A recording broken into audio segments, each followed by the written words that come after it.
Hello and welcome back to the SEGA Spirit Show. It's your healthy dose of blue skies, blast processing, and a whole lot of retro-fueled enthusiasm.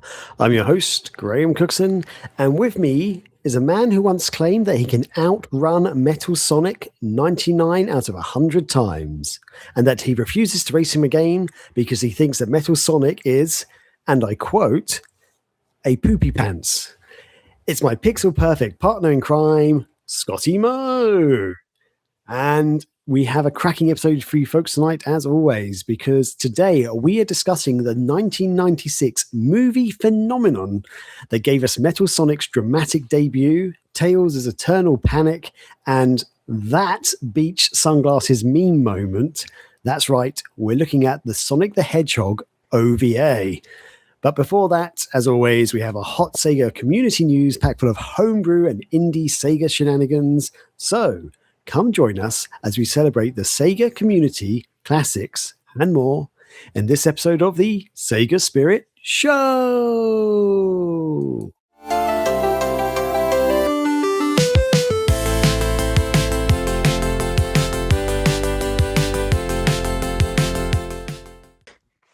Yeah, we're back. We're back. Scotty, how are you? How are you doing? What's going on? I'm alive again, still, or something. Yay! And the world celebrates. Huzzah! And yes, it does. And I'm here, and I'm happy to be here with you, Graham, talking about Sega excellent. Sonic things. I got some stuff in the mail. I got some stuff at an anime convention, and I got a toy that I'm going to show off. First things first, as part of the community, I got the Dreamcast Junkyard enamel pin that they did with a partnership of VGNY Soft. Ooh, nice. So I got the enamel pin that's silver with their, not the Hedgehog silver, but the color silver with their blue logo, the Dreamcast Junkyard, because they just hit a 20-year milestone. So very cool. Oh yeah, their motto there, keeping the dream alive since 05. So nice. So the merch, that stuff's going out now to people. Mm-hmm. I take it because you've got one. Did you get something? I have ordered some things. Yeah, I don't think I ordered the pin because I don't really do pins, if you know what I mean. Like, but I can't remember what I ordered now. But yeah, we'll find out when it arrives. We'll find out. I'll show some stuff I got at an anime convention called Techo that Rachel and I just went to last weekend. We actually hosted a panel. It was about FMV games. And then we also got a bunch of stuff. Not a bunch of stuff. We got stuff in the Artist Alley, which is generally stickers. And I'll just show the Sega Sonic related one, which is a fun little guy. Basically a frazzled Sonic. And it says, sometimes you got to go slow below him. Because I don't know if he's about to cry or what, but he's had enough, we'll say. Cute little sticker thing. And then, well, you know what? I'll ask you something. This might be a regional thing.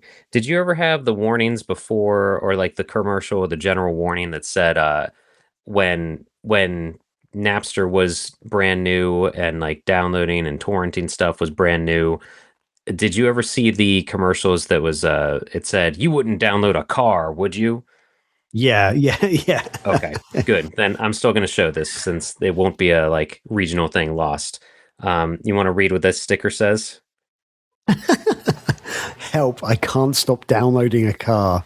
Yeah. And it's like it's a pretty crude drawing of like a boxy car and a guy with a gun pointing at basically a street sign that's sort of got like a downloading symbol with a cross through it and a traffic cone there. It's brilliant. Yeah, good stuff. Stop. I can't stop downloading a car. I thought that was pretty good. And then the last thing I'll show, because it is very related to what we're talking about today.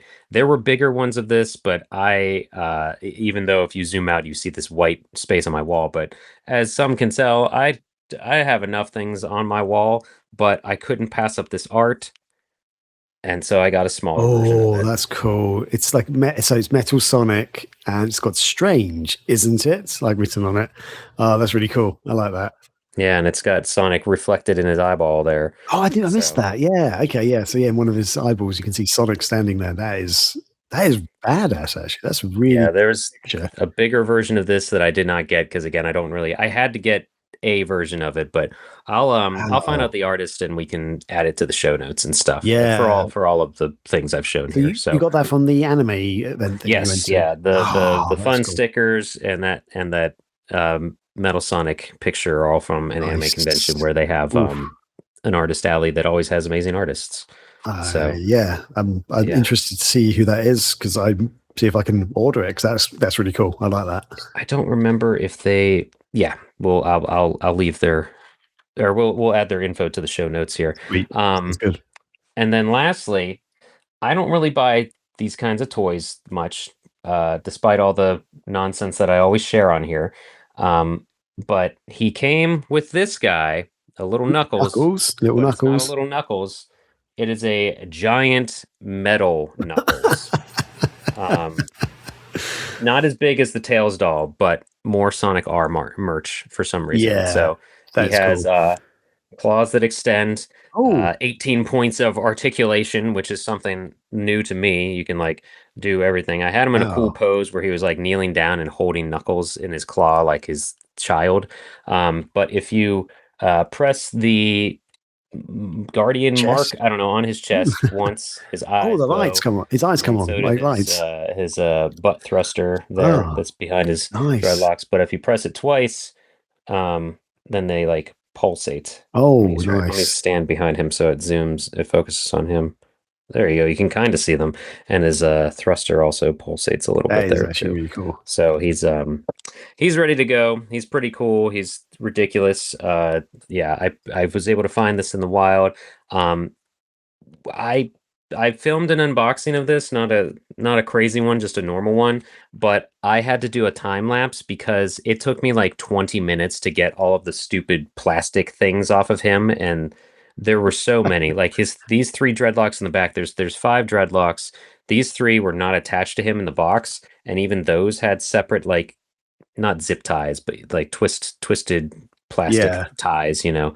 Um it was insane how many things were among the box to have him strapped in. It was just, I don't know, but I don't have any like super articulated whatevers, so I wasn't ready for any of that, I guess. I don't know. Anyway, but I've got him.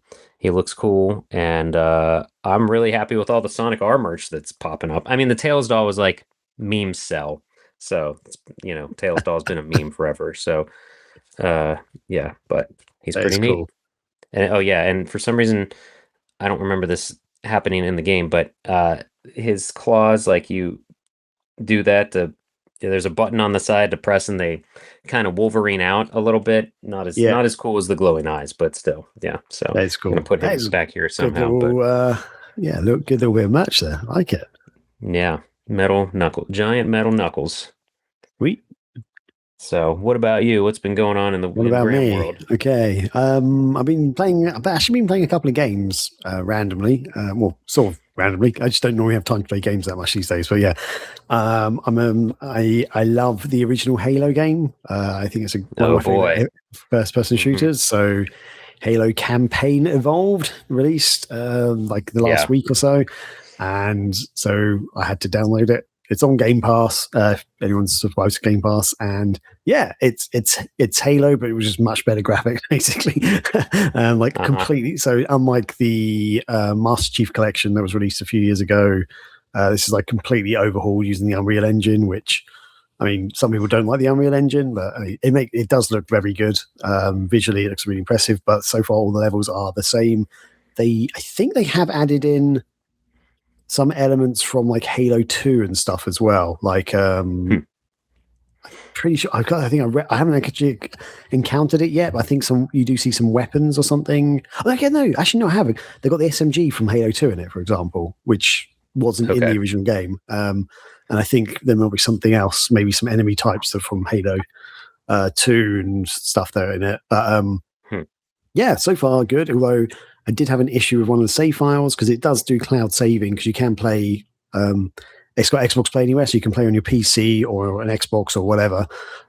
And there's one level which I don't like, which is like I think it's the second or third level where you are going into one of the Covenant ships or whatever. You have to sneak through at the start with a sniper rifle, which I like, but you go into the ship and you have to rescue people.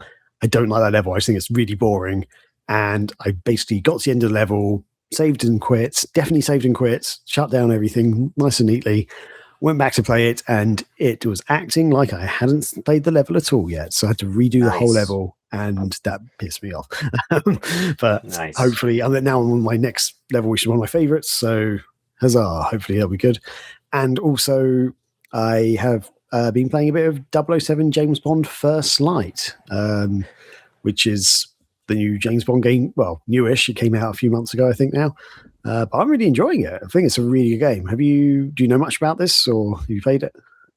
I know a good bit just from watching people that I follow on YouTube play it. It's by the Hitman people. So yes, I don't know that I'll ever play it because I just don't.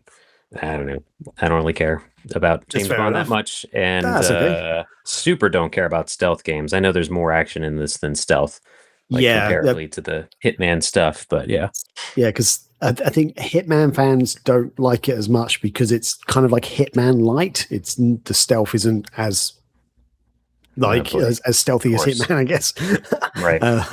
But I like that there's a little bit of freedom in the levels, so you can kind of approach things how you want. So you don't have to be stealthy if you don't want to. There's ways to get through things like more, like I say, like Jack Bauer-esque or something, or face on and stuff. And like you can be a bit more. You basically you got conversation options. You got things you can. The ways to get through the missions, you can find evidence or not evidence. You can find different ways and different paths to get through the different missions to get to different points and levels. So I think it's actually they've done it really, really well. And the story is actually surprisingly good, especially it does feel like a kind of like you're playing in a James Bond movie. It's actually a very good one. I haven't finished it though, so I don't know how long it is and stuff. Although I read one comment saying it's too short, and I'm playing it. I've been playing it for a good few hours. Yeah, I'm like, I've got my money's worth already, this is. People say games are too short if it's 8 hours long. I'm like, cool guy. I'm going to play more than one game this year. Sorry. Yeah. Like 8 hours sounds like a fine game to me. I've been playing for quite a few hours. So, and you're like a younger James Bond, right? Or whatever. Yeah. So it's kind of like you've just come out of like training and stuff, and it's like your first ever mission or whatever. I think they've kind of rewritten a little bit of the James Bond canon, although he's actually got a bit of a scar on his face, which is canon to the original books. James Bond has a bit of a scar on his face, which you get in this, you have in this, but there we go. Cool. And then, ignoring other those stuff, there is a retro video game shop in my parents' town where I grew up, which didn't exist when I lived there, which I would have loved to existed. Yeah. It opened up last year sometime, and it is closing down. So I finally managed to go over there, but I'm not going to lie. The guy who owns it, he runs multiple businesses, and it seems he doesn't actually care about the shop. He's only open like 2 days a week, like Friday and Saturday or something ridiculous, which, I guess Friday and Saturday are days people might go to the shop, but every time I've been to the town, it's like not a Friday or Saturday. Like if I go to see my parents or I happen to be there for some reason, it's never been when it's open. So it's like, God damn it, dude, you gotta open your doors more. But yeah, so I picked up a few little bits. So I'm gonna actually show my stuff. So it's way on. Okay, so probably the least exciting for Sega fans and people is I went a bit crazy and I bought a Meta Quest. What? He was selling like, is it a 1, 2, or 3? It's a number 2. And I've played it a little bit and it seems good. He did it very cheap, it seems. So yeah, I'm not going to say how much I paid for it, but it was definitely cheap. It's like easily £100 cheaper than what you'd normally pay for it. Because he's closing down, he was kind of like, give me a good price. But he does say he does do like some like certain events and stuff. So he's not fully closing his business for retro game stuff down. Yeah, anyway. Then he also, like, I bought some other stuff, but he also said, do you want any cheap books? And I was like, sure. He's like, here's a bag. Yeah. And literally just gave me a big bag of cheap books. Like, it's just a plastic shopping bag This place has only been open a year, you said? Yeah. So yeah, got loads All of. right, what do we got? Cheats and codes or something on the Yeah, this top there. is. Oh God, I've got loads. There's loads of books. What's this? Loads of Yes, codes. cheats and codes. It Great looks value. like it's lots of PlayStation games by the looks of it. Yeah, it's one of Based on those what? skinnier books that's like this, like if you're looking at a regular size strategy guide, it's almost like half the Yes, length. I yeah, don't know what you'd say, length across, I guess, or whatever. yeah, or width or whatever. This is a Pokemon World one, apparently, A to like a Z. Pokemon What is cheat book. that? Wait, hold that up Oh, for a second. A to sorry. Z. What? A to Z of A to Z of tips, cheats, and codes. I don't think that's correct grammar, but that's okay. Wow, Yeah, and Pokemon it's Red, Blue, Snap, Stadium, trading card game, the trading card game, Yellow, Exploder GB, and Exploder Light codes. What is Exploder? Is that like the Game Shark it's to you or kind of like a something? Game Shark. Yeah, it's one of them. I think we had Game Huh. Shark, we had Game Genie, something else which was really big at one, but I can't even remember now. Yeah, and that.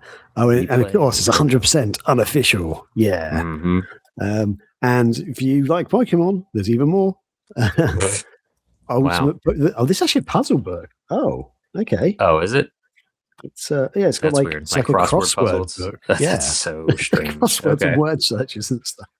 Um, there's also the Games Master Cheat. cheat. Yeah, 24,985 tips inside. Nice. Hmm. Yeah, and that's for like it's yeah for the Xbox 360, Wii, PlayStation 3 generation. Oh, and It's GameCube, got everything PS2, on there. Xbox. GBASP, a Yeah, PSP. Who's on yeah. the It cover? doesn't have a Dreamcast though. Those Then it's sons of worthless. guns. Yeah, absolutely worthless. And I've got a few more books in here. One second. Let's grab a couple more. Christmas. Oh, the ultimate guide to Grand Theft Auto San Andreas. All right. Plus, and Vice City, GTA 3, The Getaway, Black Monday, The Getaway, and Driver 3. So things that are like Drift GTA, I 3. guess. Yeah. That's so strange. All right.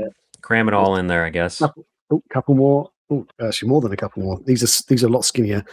The complete A to Z of Xbox 360 cheats featuring 181 games, and look how thin it is. Yeah. That cannot be complete. You can probably see through the pages. Well, this is an interesting one. Okay, on this side, Gears of War series guide. Okay. and then on the other side, Ultimate BioShock handbook. Oh, that's like a but that's a picture of BioShock 2 on there. Or the Big Daddy you play as, I think. Yeah. That's interesting. Yeah, so it's like one side, it's then like you get to the other bit, it's upside down because you have to turn the page up. Oh, yeah. Mm-hmm. Something very handy for me right now. Halo Collector's Guide. Nice. What does it say? A must-have for what? A must-have compendium for the dedicated Halo fan. Hey, and you're like, hey, that's me. That is me. And also... Oh, here we go. Every PS2 cheat ever. PS2 presents. Oh my gosh, that's 6,133 cheats, hits, and tips, including Spider-Man 2, Splinter Cell 2, Driver 3, PsyOps, Shrek 2, and hundreds more. Was Driver 3 that big of a game? I think it was. It must have been. And look how thin this one is as well. It's not very big at all. Yep. Couple. The last one might be quite interesting. And then this one. Secret codes for PlayStation 2 and PSP, 2006, Volume 2? 3? I think it says 2. Volume 2, yeah. Probably says it on the side, too. Oh, that's by Brady Games. I do know that brand. And I've got 30 of their guides behind me. Can you read the back at all? Have even more, and it's on like a grimy sort of font. Have even more fun with your favorite PS2 and PSP games. Extra lives, invincibility, secret levels, unlock everything. Oh yeah, that's a US book because the first denomination it shows is USD on the back. Oh yeah, it is. Yeah. And then there's also this. Oh shoot, Jetix. I don't know what that is. 100% cheats and tips. Smash all your games. It's got Sonic on the cover, and of course the next most recognizable character that I don't know the name of, but the lion from Madagascar, the CG film, and then Lara Croft is in some water. Yeah, Yep. Cheats for your fave games. Yeah, man. Oh, That's man. good stuff. That's going to be interesting. Yeah, so that's all the cheap books I was given for free. Jeez, oh man. He just didn't want to carry books. He did not. And then I Did bought a you buy few anything you wanted? I bought a few Mega Drive games. Actually, no, I bought 2 Mega Drive games and apparently a Sega Genesis game, which I only just realised. Whoops. So Well, your Poly I've Mega got can play it. Wiz and Liz, Wiz and Liz. which is one of those games that I've always been curious about. It's like a platformer, basically, about like a wizard, I guess, and some rabbits. And Lizard. I mean, Liz. Yeah. And Tailspin. Oh, yeah. Yeah, I have this on the Game Gear, and I Actually, love I don't know it. if I played that one. And I want to play That version. the 16-bit version. And then this is the Genesis game I bought. Might and Magic, Gates to Another World. Yeah, Well, the The Tailspin game was a Genesis game also. Was it? No, it's oh wait, no, hold on a second. Oh yeah, it's Genesis. Okay, you're correct. It says Genesis on it. Okay, I know missed that completely. I know that design. So I've got 1 Mega Drive game and 2 Genesis games. Man. Shady business at the local game store. Okay, now I've got a few things I'm going to show you, which I'm actually taking out the wrappers. Is this all from the same store still? It's all from the same store. Oh my gosh. Okay, it's a metal plate poster kind of thing for out. Is that official? That doesn't look official. It is not official. No. It's like an outrun thing with the car and the girl winking at the camera, I guess, or at you, and then like the car's about to go through the start Those line. characters are way too big for that car proportionally. And like all of it looks like how like in the 360 PS3 era graphics were smoothed out instead like the pixelated kind of retro games, they smoothed them out, but also there's really thick outlines around everything. Yeah, it is really weird. You have to admit. That's something. But yeah, and then probably looks fine from like, if you're not like 5 inches from it like the camera is, Yeah, that's the thing. These are like a few pounds each, so I was like, yes. And the next one, I thought I'd open this already, but I haven't. This is actually something I wanted already, and they just happened to have it. But yeah, the design is clearly unofficial. It's like a clearly unofficial thing, but yep, Streets of Rage, the first one's box art cover. It looks like, yeah. Yes, and look how the Mega Drive thing logo at the top's just cut off. They cut out the Sega logo. Yep, they sure did. But yeah, I saw some of these online, like big poster ones, and they were quite expensive. And I was like, I do kind of like it because I just love this is the cover of the game, basically, for the audio listeners. And I just really like the cover art, so pretty happy about that. And then one other thing, which this was stuck. Whoops, this was stuck to his wall, and I was like, okay, you're closing down. Do you want to sell that? And he's like, oh yeah, go on then, mate. Can you explain what this is? That's the arcade topper for Altered Beast, the arcade cabinet, like the top decal, or not decal, but plate, arcade plate. I don't even know. There's a name for those. Yeah, so it's kind of, but the thing that is literally on the top of the arcade cabinet that says Altered Beast. Yeah, and it's kind of got the cool reflective eyes when like one's like human, one's beast. Yeah. Although there is actually, oh no, that's actually meant to be there. I thought the paint had been scratched off, and no, it's actually part of the reflectiveness. Yeah, okay, that's good. But it has got glue all on the back, so you had to like literally rip it off his wall. Oh, jeez. You robbed this man. Yeah, but marquee. If anything, just trying to look up what that would be called. I guess it's a marquee. Yeah, I think of a marquee as something you can update and like change and edit, but I don't know. I don't know. But that's cool. That's really cool. Yeah. So yeah, I was really happy with that. So when I finally move my office, I'm going to try and put them on the wall behind me. But yeah, I saw that. I was like, I kind of really think that's cool and I want that. So yeah, there we go. That's wow. That's me. That's Number Wang. Cool. It's a double-edged sword when you find a store that's closing, because it's like, oh man, they're going to supposedly try to get rid of everything, but also it's sad because there's one less location to maybe it's better for the owner. Who knows? But Yeah, it's from the sounds of it. He just did not care about the shop at all. He's like, I've got other businesses, mate. Because I was like, I'm sorry to hear you're closing. He's like, it's a good thing. It's a good thing. Like, okay, fine. I'm not gonna. He just didn't seem to care. Like, he was just sitting in a chair, basically going. You got to go in there and see if there's like Saturn stuff or like harder to find nonsense. I couldn't see any Saturn stuff. I saw some Dreamcast games, but it was literally like Sega Rally 2, maybe one of the Tomb Raider games, and Sonic Adventure, which I have. He had a decent chunk of Mega Drive games, but I basically had all of them. And yeah, he had some few things. He also had some stuff that I thought you might be interested in, but then I was like, would you want to buy them? I'm not sure. You don't have to worry about me. Do you collect Ghostbusters cars and stuff like that? Oh boy. Like toys? Yeah. I mean, I could, but that would be a pain in the butt for you to ship, though. Yeah, I mean, if you want it, I can arrange that for you. Let's take this offline, as they say. Yeah, we can chat outside of the call. Yeah, unless audio listeners or visual listeners, shall I get Scotty a Ghostbusters X01? Sound off in the comments. Yeah. Don't forget to like, comment, and subscribe to find out more. Cool, but yeah, that's it basically. Cool. Is that everything in your life?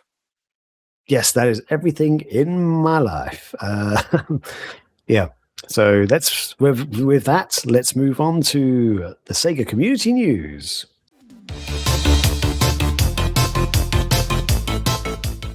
Okay, so first up this episode, if you remember last episode, I talked briefly about Frogball working on reverse engineering Panzer Dragoon, and I essentially said that it looks like they're teasing that it could be coming to the Dreamcast, because I asked the question, what's this in aid of? What's going on? Is there a reason why you're doing this?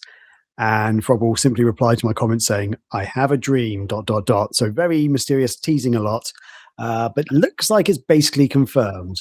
Because in the most recent Patreon post that they've put out, it's simply all it simply is for audio listeners.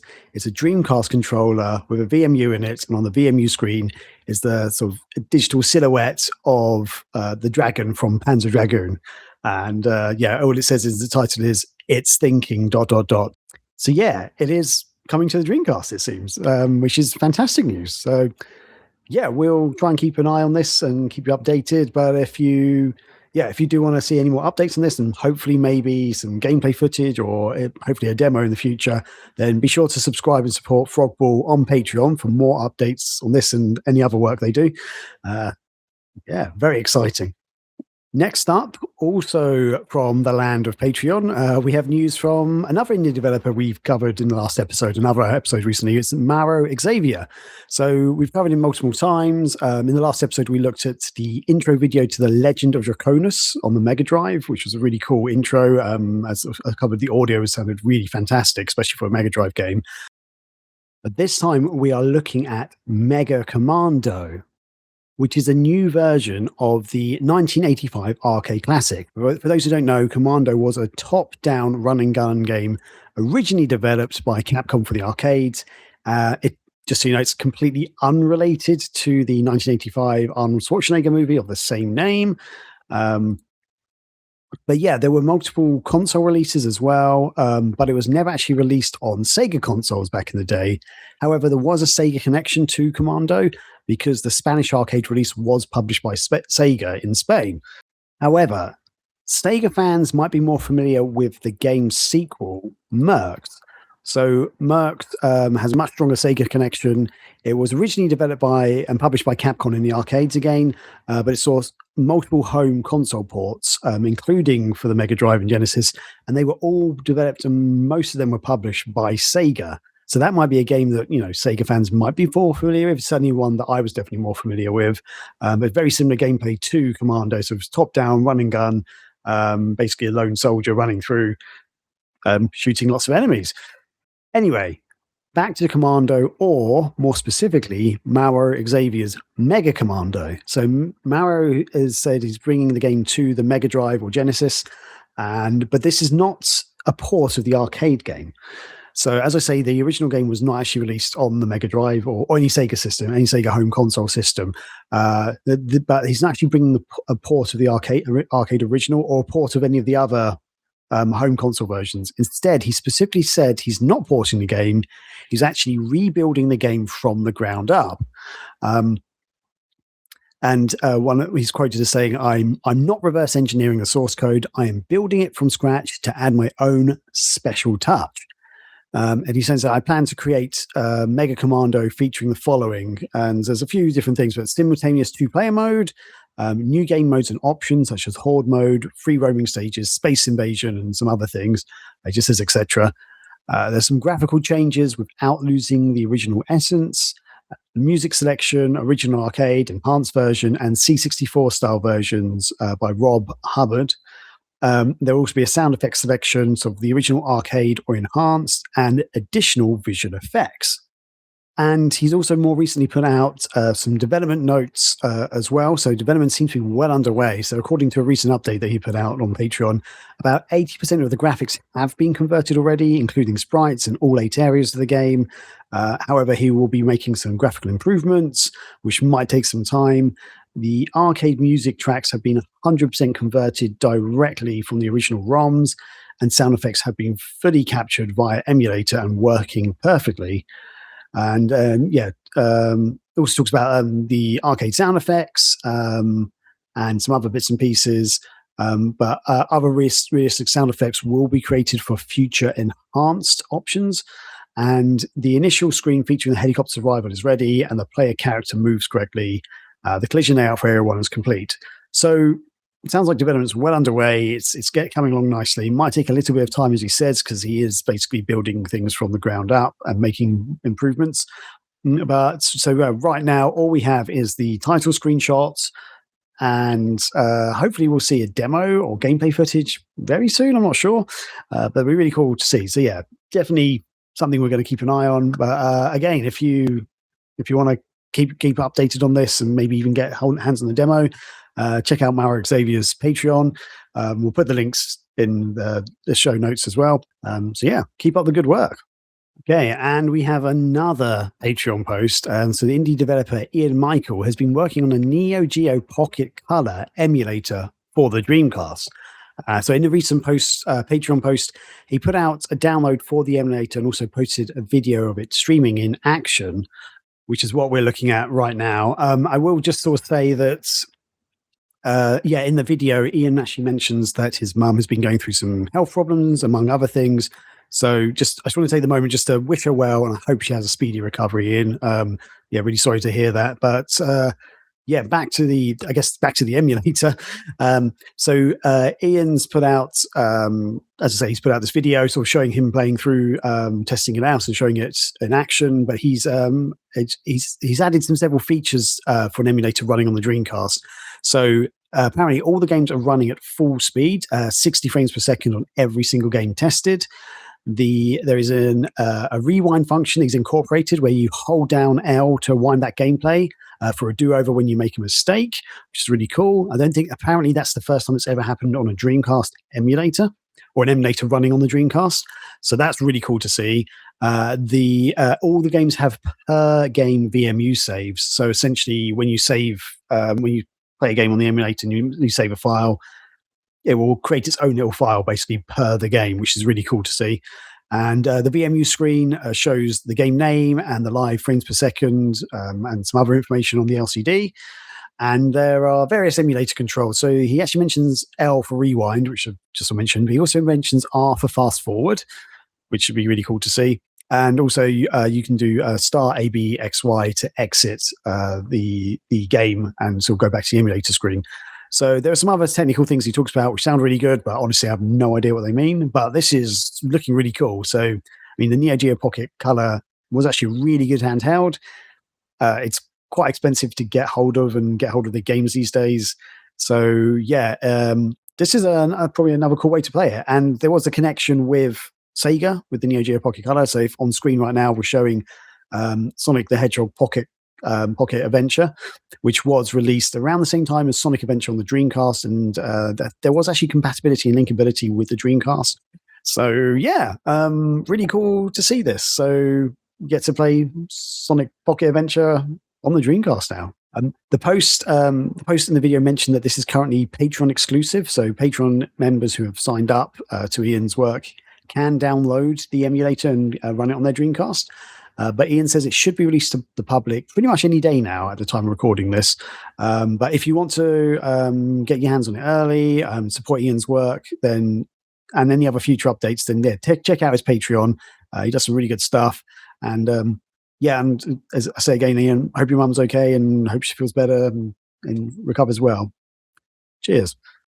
Okay, and finally this week for the news, moving away from Patreon and going to Kickstarter, we're giving an update on White Creek. So if you haven't listened to the show or the last few episodes, we've been covering a new upcoming Dreamcast survival horror game from Pixel Heart called White Creek. And yeah, so we covered this a couple of times in recent episodes, but since the last episode, there've been a couple of new updates, which is really cool.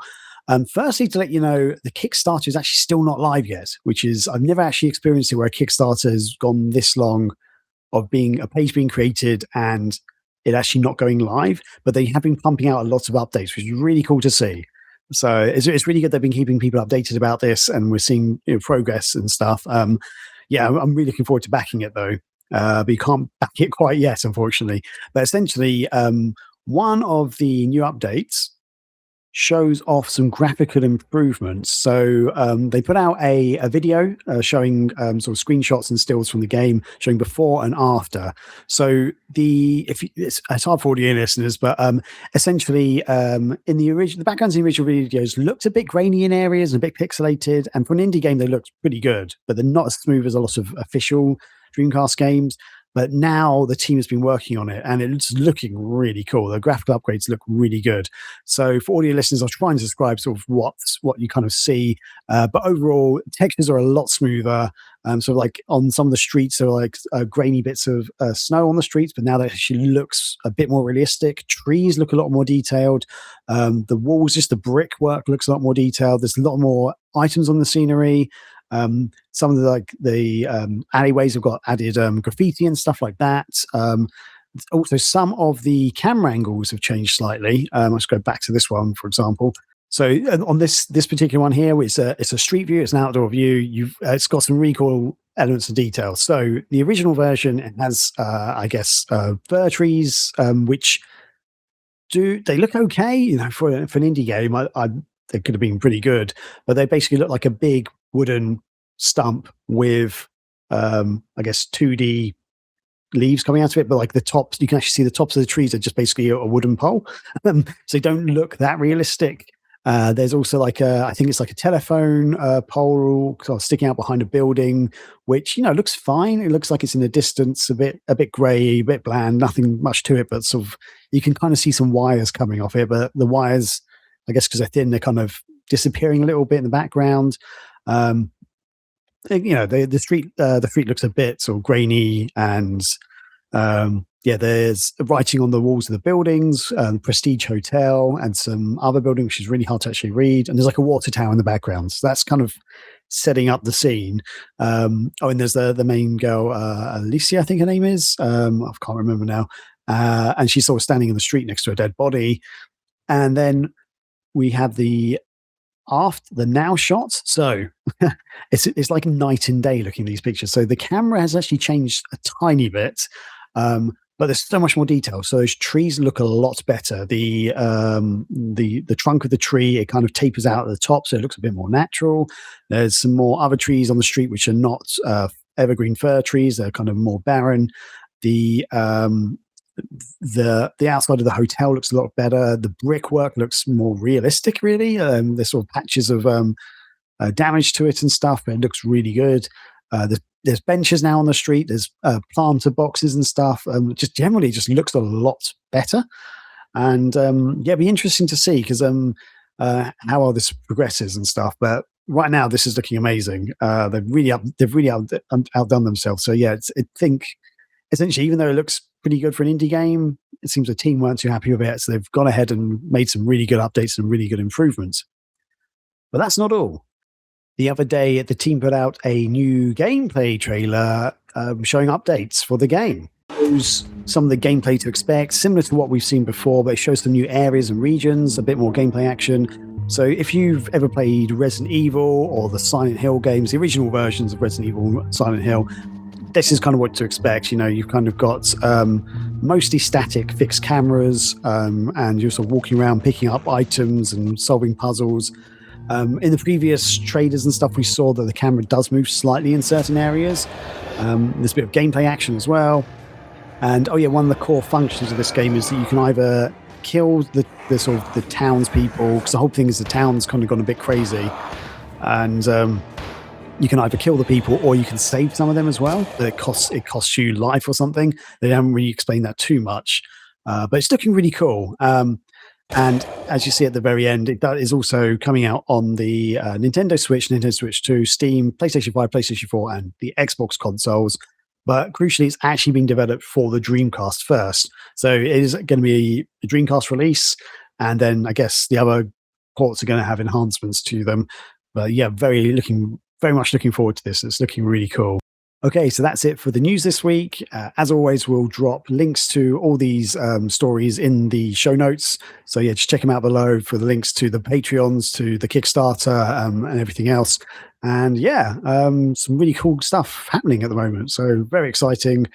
And with that, back to the studio for our feature discussion.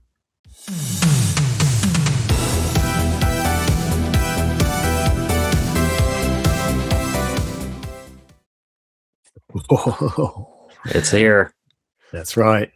So as white. we mentioned at the start of the show, we are discussing the Sonic the Hedgehog OVA, which Scotty was just beautifully representing the VHS cassette tape. And whether you've watched it dubbed, subbed, or just stumbled across it late night YouTube binge, this episode is all about revisiting the chaos, the charm, and the sheer 90s energy that made the OVA so unforgettable. So with that, Scotty, I'm going to let you take over for a bit, because you were the one who suggested this, and I feel like you know more than I do. So usually, but also with this movie. Yes, indeed. Nice. Just kidding. Yeah, so this is I was just at an anime convention, and Rachel, usually after we go to this anime show, we come back and we're like, oh, let's start watching some anime again, because it's of the nerddoms, it's kind of the most lax that I have in those. I mean, if you're into anime, you could be like just into anime and have just as much stuff as we collect. But no, this is the Sonic OVA that it goes by a lot of names. At one point, it was the only Sonic movie, so to speak, but OVA. Excuse me, Sonic OVA, Sonic the Hedgehog the movie, which you can see on my.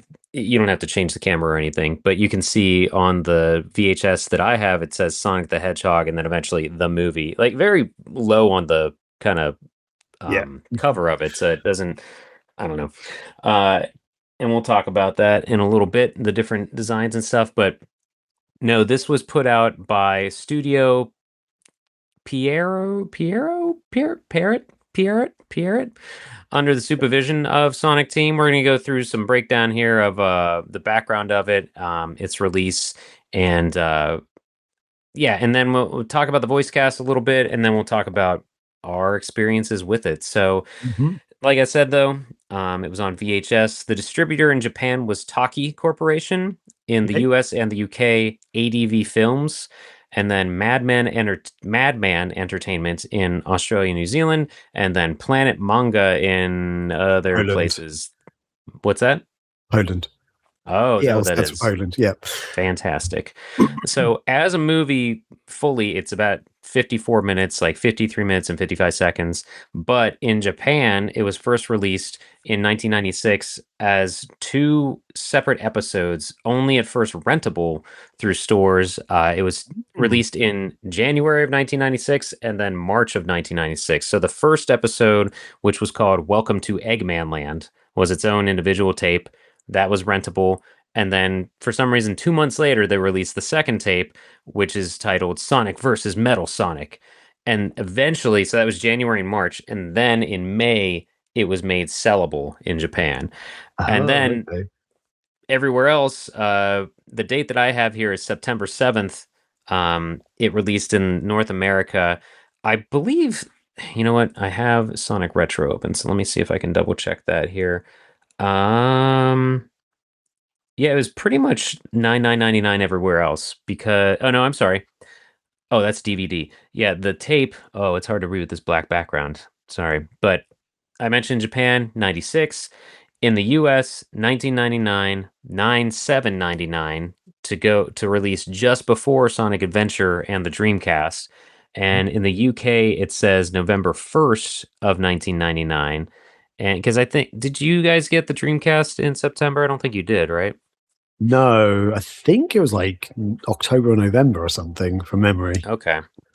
I don't know. They planned it more for the US for some reason then. Hmm. Um, but yeah, but also yeah. So you can see this is one tape. So everywhere outside of Japan, it was released as a movie, and there is kind of a black fade out between the episodes. You can very much tell where like it should be like next time on Sonic the Hedgehog or something like that.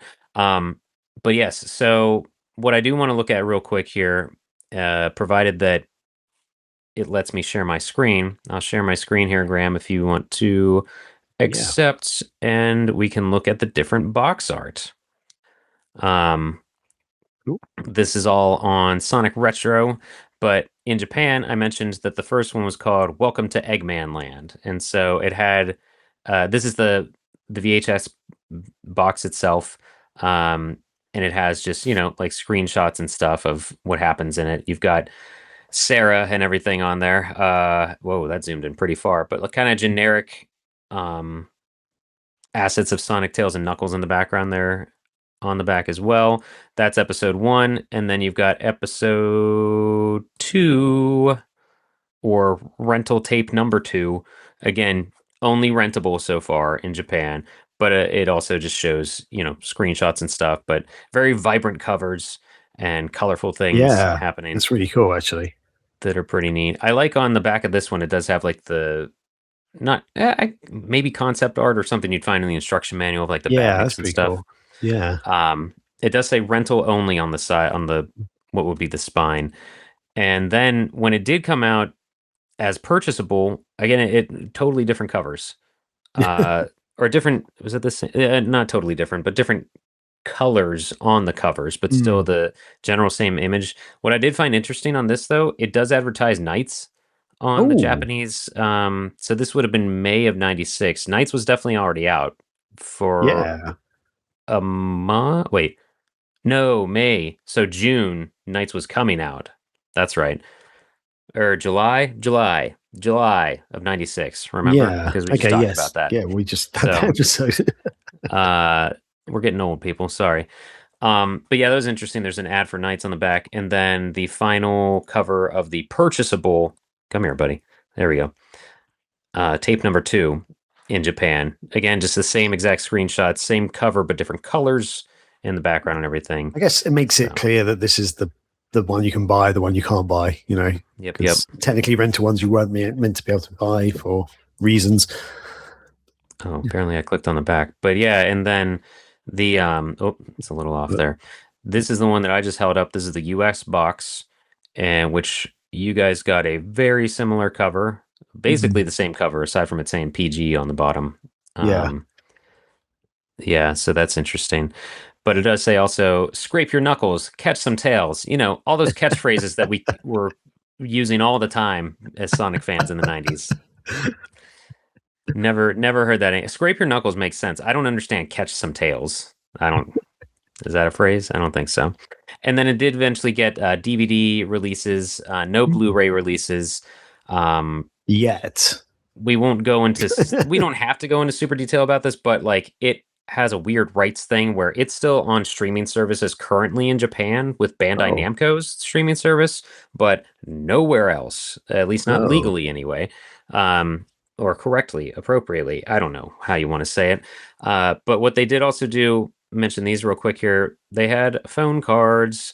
Ooh. Um, Japan always loved their phone cards, and so there's one of like Sonic running.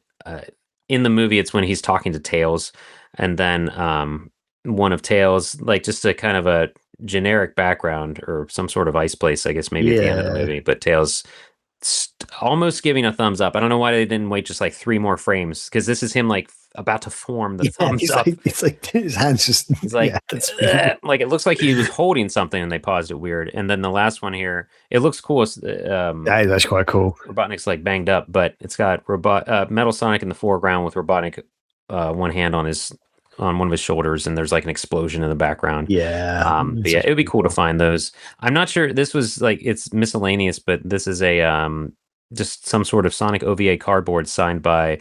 It looks like let's see here. Okay, the image is official artwork created by Naoto Oshima, depicting Sonic the anime.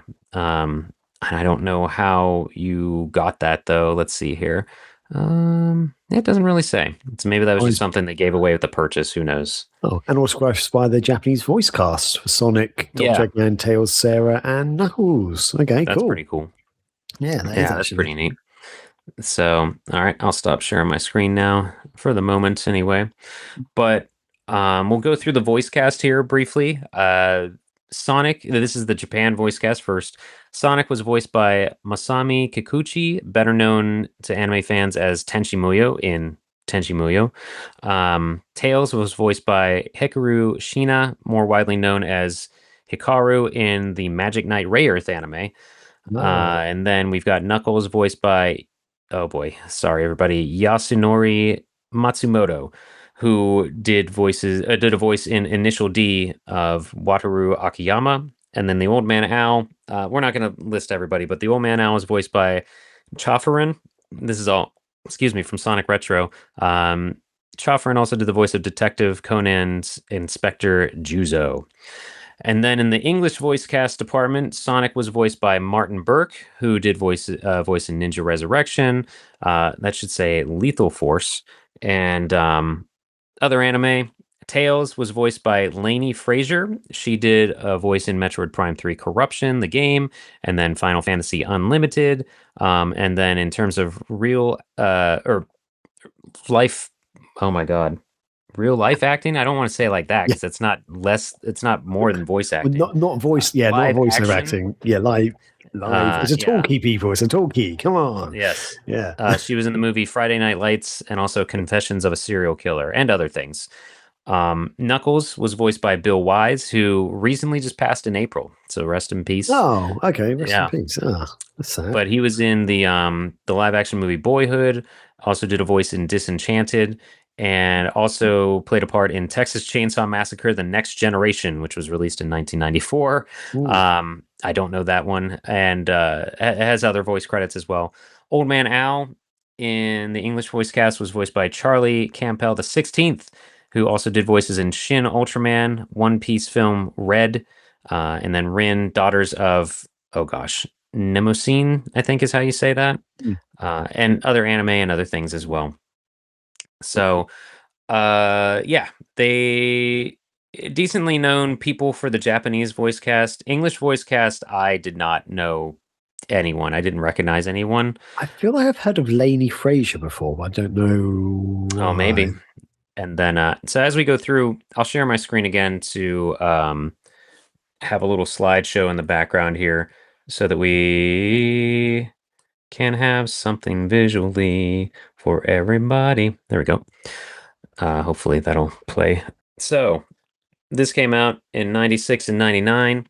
In the US, it reached number 7 on the Billboard video sales charts and number 6 on the Billboard Kids video sales charts. And I have some other tidbits here of like people's reviews and sort of, I mean, they had to review it. It was a Sonic anime. They didn't know what was going on. They wanted us to talk about it. The March 96 issue of Die Hard magazine gave the OVA a positive review. This is taken from Wikipedia, by the way, stating, quote, all in all, the artwork looks amazing. Plus, it's an OVA. So the artists have been given quite the extensive budget. The animation is much cleaner than you could expect from a TV show, but the characters' on-screen presence is what really makes Sonic so cool. It's like playing a game, but in anime form. After the US Sonic cartoon has been canceled, this anime is definitely a good choice. Which is interesting. And then, overall, decent response. Henry Gilbert of Games Radar, he said it's pretty cool, the fights between Sonic and Metal Sonic. how they portray him as cool. And unfortunately, there is a lot of slapstick humor and the annoying, perpetually annoying character, Sarah, which we'll talk about her, I'm sure. And then Chris Shepard of Anime News Network, he praised it. It said it's good for Sonic fans, but the story does stray from the video games a little too much, which, take that as you will. Um, but yeah. And then in terms of legacy, we can mention briefly here. I have in the notes, realistically, it's like legacy of Knuckles' hat, because I feel Mm. like that's the most that's Yeah. been recognized again after this. The live action movies, there's the live action Knuckles series that I think is just on Paramount now, but Knuckles does eventually wear the hat from the OVA. I don't know why. I didn't get beyond 2 episodes of that show. Um, Yeah, I've never seen any of it, so I more thought than it me. was horrible. Come at me. The Sonic Archie comics, it does contain various references to the OVA. In issue 101, which I didn't even know until researching for this episode, the character Metal Robotnik appears in an alternate universe story, but with different colors. And other issues of the Archie comics, Knuckles does eventually have the hat. He gets it from his grandfather or great grandfather. I forget Ooh. exactly. And then the IDW comics, they've also had a couple of references. There's the miniseries Scrapnik Island, the character Mecha Knuckles, not to be confused with Metal Knuckles behind me, from the game Sonic Advance, returns and is beaten up, and part of the head is missing. They have the OVA hat covering it. I don't know that they ever mentioned where they got it from or anything. And then in that miniseries, there's a lot of homages to like the different camera angles and stuff, the interactions between Sonic and Metal Sonic in the OVA. And then lastly, the murder of Sonic the Hedgehog, a text-based Sonic game released in 2023, features Knuckles wearing a hat similar to the one in the OVA. And if we want to go into more detail about censorship, it was released on DVD the same year as VHS, which I don't know why I got the VHS instead of a DVD. I probably didn't have a DVD player yet in '99. That would make sense. But it was a censored version released in '99. Later in 2004, they brought back or uncensored it, which such things as Sonic flipping off the camera when him and Tails are on the bridge, instead of just having like one finger, like his index finger up. It's not his index finger in the original Oh. version. Bum Ooh. bum. Yeah. And there's other things mainly related around perverts, but Sarah and yeah, things like that. It's anime, everybody. It's probably what they said or tried to say. But some things were removed. They were brought back in the uncensored version. That's in the US version. So 99 censored, 2004 DVD uncensored. Um, the Arabic censorship, apparently they blurred out the scene where Tails lands on Sarah and accidentally grabs her chest, Oh, yeah. and then it's just basically blurred out in a cloud, and then the scene comes back in with Knuckles' line. But then the other part at the end of the movie, spoilers, when Metal Sonic sacrifices himself and burns alive, that's completely removed from the Arabic version. Oh. Yeah. And then Northeastern European censorship. Apparently on Nickelodeon, it broadcasted. The Arabic and American censored versions are both used. One additional censor was made to Nickelodeon broadcasts, but on Cartoon Network and Boomerang, the Arabic version is used. So, yeah, I don't know. They censored the heck out of it everywhere they could. Lastly, in the UK censorship, Film 4 used the censored version, but brought back the scene where Sarah calls Hyper Metal Sonic a pervert, and that's really like that was what was censored, I guess, in the Hmm. UK. Um, Wow. yeah, and that's a lot of the tidbits and the things going into this. So we can talk about first how we were introduced to everything, if you want, Graham. And why don't we actually let's go away from this and play the Sonic Jam trailer. This was in Sonic Jam was released on the Sega Saturn, and that was a game that was a kind of a greatest hits thing with Sonic 1, 2, 3, and Knuckles that you could play, and also connect the Sonic and Knuckles and Sonic 3 cartridges together to play Sonic 3 and Knuckles. Another thing, you could just like you had the cartridges in real life, you could play Mm. Knuckles in Sonic 2, and then just the Blue Spheres thing if you connected it with Sonic 1. But outside of those, you had Sonic World, which was a 3D, arguably the only 3D Sonic we got on Saturn, unless you count Sonic R, but like 3D explorative kind of game mode, which I played the heck out of it. I loved it.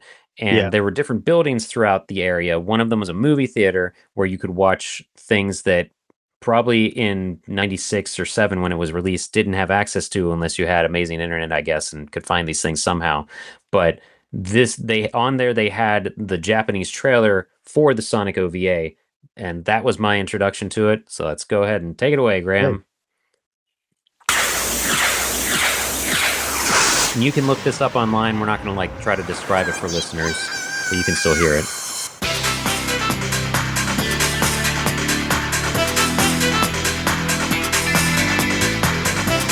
Sonic being cool. Blammo.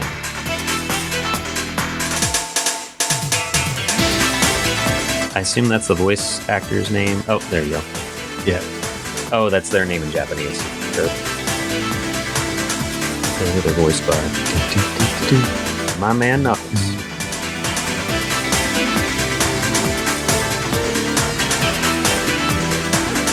This trailer's like 2 minutes long or something, maybe like 2.5 or something.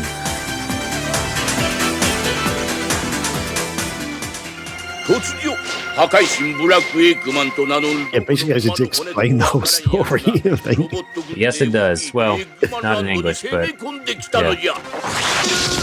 Shall we pause it? Or How much is left? About halfway through. 50 seconds. Just let it play. Okay. Mostly for this song. Yep.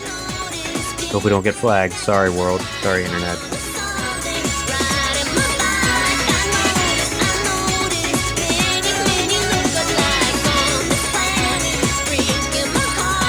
Breaking my heart.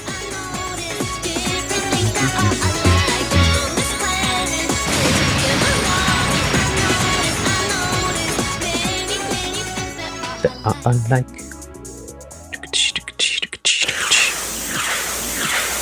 My cool logo. S-O. The Hedgehog. Pretty neat. Yeah. Pretty neat. That's cool. So that trailer was my introduction to Sonic OVA through Sonic Jam. I saw some magazine ads, and then eventually I did buy it at Suncoast Video at my local mall. This is, as you can maybe tell from the wear and tear of the bottom of the case there, this is my original VHS. So white tape. All ADV films releases were white VHS tapes. It's just what they did. Like I have also, oh gosh, where is it? Well, I did have it back here. The Panzer Dragoon video was also. Oh yeah. Oh, there it is. I'm gonna knock things off my shelf while I try to get this thing. The Panzer Dragoon tape is also white. It's also by ADV Films. So, yeah. But what about you, Graham? How did you first interact with this? Yeah, so I guess actually I didn't realize it, but Sonic Jam was also my first introduction to this because I played the heck out of Sonic Jam. I watched a load of those the different videos they had basically in Sonic Jam, and I've seen this, and when that's the music came on, like the vocalized music they saw in the trailer. Yeah, I remember that, like going, oh my god, this is like core memory.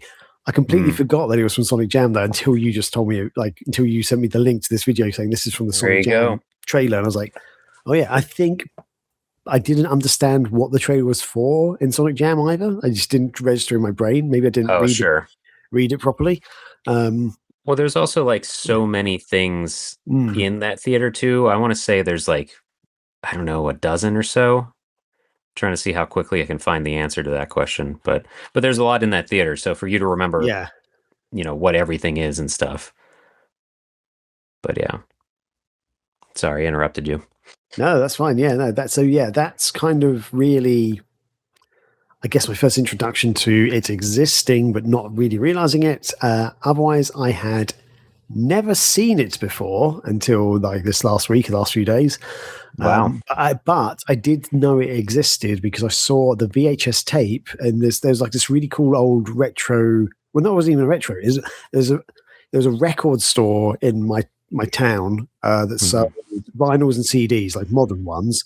I think it also sold some retro vinyls as well, but sold lots of new music. But upstairs, it had like a secondhand DVD and VHS. I think it's actually no, I think it's mostly VHS tapes, secondhand VHS tapes, and they mostly sold martial arts and anime because those two go together, I guess. But yeah, so Yep. it's mostly that, and maybe some action movies, but yeah, not much else. That's kind of all it focuses on. So I used to get lots of Jackie Chan VHS tapes from there, and I remember seeing the Sonic OVA, but I never really been into anime that much. So Hmm. even though I grew up as a Sega fan, I've always liked Sonic. I saw that and I was like, don't. Oh, I think I was actually core memory just triggered in my brain. They had lots of the anime was actually the Japanese ones. Hmm. So I did buy a VHS tape that was from there, and it was Japanese, which did play on my tape player, but it had no subtitles, and I didn't know what the hell was going on. So I had to Oh. bring it back. But I didn't. That wasn't Sonic. It was something else I'd bought. So I think in Hmm. my head I was like, "This is probably the Japanese one. I'm not going to be able to watch it," sort of thing. Which now I kind of regret because it'd be cool to own. You know? I feel like Um, this story is pretty straightforward enough that you'd still be able to understand it, not knowing the yeah, I yes, language. yeah. What having seen it now, yes, but I think back then I was like, oh no, I won't be able to understand it. Oh well, uh, yeah. Yeah. So, okay. So I guess that in mind, before we get into our current impressions, I'll talk about my impressions Mm, from back then since you don't have any. Well, you no, kind of did give them those still there. But yeah, I mentioned I bought it at Suncoast Video. And up until that point, my experience with, oh, were you starting to say something? You had your mouth open. no, sorry, Okay. my jaw clicks and kind of got stuck. Sorry, Awesome. carry on. Yeah, adults.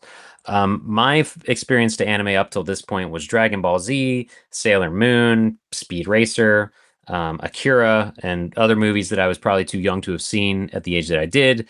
But so when like Sonic and Tails are basically teleporting, I was like, oh man, they're as cool as Goku and like Vegeta zipping around and doing battles that are moving so fast you can't even see them. Man, they're pretty cool. I love Sonic. I love everything Sonic. I don't know if I was as much a Knuckles fan then as I eventually became, but I have since sought out anything that has his dumb hat on it, and there's a pop somewhere near me. I've lost track of things in this room. I have no idea how. Um, there's a pop somewhere with him in the treasure hunter hat or whatever they say, and I think they have to kind of skirt around that. Hey, there he is, because yeah, the rights are I couldn't find solid information about where it's owned in Japan by Bandai Namco, other than I know now that ADV Films, they went under. They were bought by another company that I think either has the rights to this or maybe not the distributing rights. I'm really not sure. Uh, so I apologize, listeners, for not having all of that information. But all I know is we're never like we could see a DVD or Blu-ray release again, but it's going to be pretty unlikely. So now the DVD is incredibly overpriced. It's like $100 or something if you try to find it. The Oof. tape, I don't even know, and I don't believe this was released on Laserdisc like we discovered the Panzer Dragoon movie was. But yeah, so but I loved it as a kid. And I just kind of accepted it. Like I knew it wasn't entirely the games like that one reviewer said, but I didn't care because like even as a kid, I was not a huge fan of Adventures of Sonic the Hedgehog. That was kind of the Looney Tunesy, slapsticky more of the two cartoons of Sonic at the time, with the other one being what's now known as Sat AM because it aired on Saturday mornings on I think ABC. That was the more serious comic book Archie comics related one that had Sally and Antoine and Rotor and Bunny Rabbit and everybody, and the Jim Cummings voiced Robotnik, the more sinister Robotnik and everything.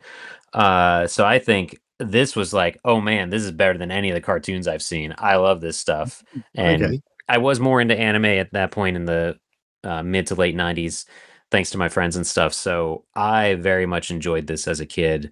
And I think, like, other than talking about it, I did a commentary for this back in the Sega Addicts days, which unfortunately is lost now to the whatever hosting thing it was on. But other than talking about it then, I don't really think I've ever really discussed it in detail on somehow any of the Sega things I've done. I think I was always waiting with Static Zone podcast to watch it with Corey and stuff, but so I've it kind of went the wayside because yeah, 2 days later Sonic Adventure was out. I was all about that Dreamcast life, so Yeah. I don't even know when I watched this last, aside from when I found it in like college, maybe, and then talked about it with Sega Addicts. So it was cool to go back to this. And so I watched the Japanese version and then the English version. Um, and but rather than me continue talking forever, we'll go into your impressions of it, Graham. Did you watch the Japanese, the English? I think I tried to give you a pro tip on how to if you didn't have a lot of time, and this will also go to others, but go ahead. So yeah, I ended up watching the dubbed version. So yeah, the English voiceovers. The subbed version, I was weirdly having difficulty just accessing until just before this Mm. show. Just before we started recording it, Oh, the web page started working. So I was like, oh, okay, now it's interesting. working. Before it just was, it's like the page didn't exist or something. So I don't know what was Oh, going on. I don't know. But yeah, so I watched it. Yeah, there's a few places online you can actually watch it. Yes, of But which we will not link or no, openly discuss, but if you want to yeah, find it hard enough, you can, folks. it's very easy to find. Let's put it that way. like I, Yeah. yeah, um, but We didn't explain the plot at all. That's my bad.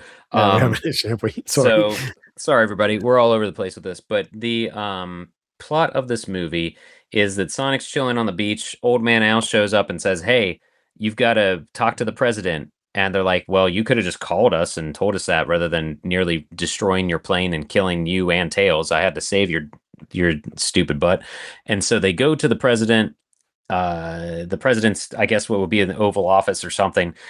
the they expect the president to turn around. Uh-oh, it's Robotnik What a in every twist! version outside of the Japanese, where they call him Eggman and have forever in Japan. So Robotnik explains the plan or his issue or whatever, where the president and the president's daughter are kidnapped or being held hostage by Robotnik's robots. And Robotnik says, Metal Robotnik, as he's called in the outside of Japan version, he's called Black Eggman in the Japanese version. Oh, okay. Yeah, I don't know. I guess that just means like evil, or in this case, robot Robotnik. But Metal Robotnik always made more sense to me. But anyway, even though he looks nothing like him, yeah, Robotnik explains to Sonic and Tails, "Hey, Metal Robotnik has taken over the Land of Darkness, where I live. Everybody else, they don't. I like this stuff because again, I'm a sucker for post-apocalyptic, and I'm also a sucker for unexplained lore or landscapes, like the Panzer Dragoon stuff. How it's just something happened and things are Okay, desolate. yeah.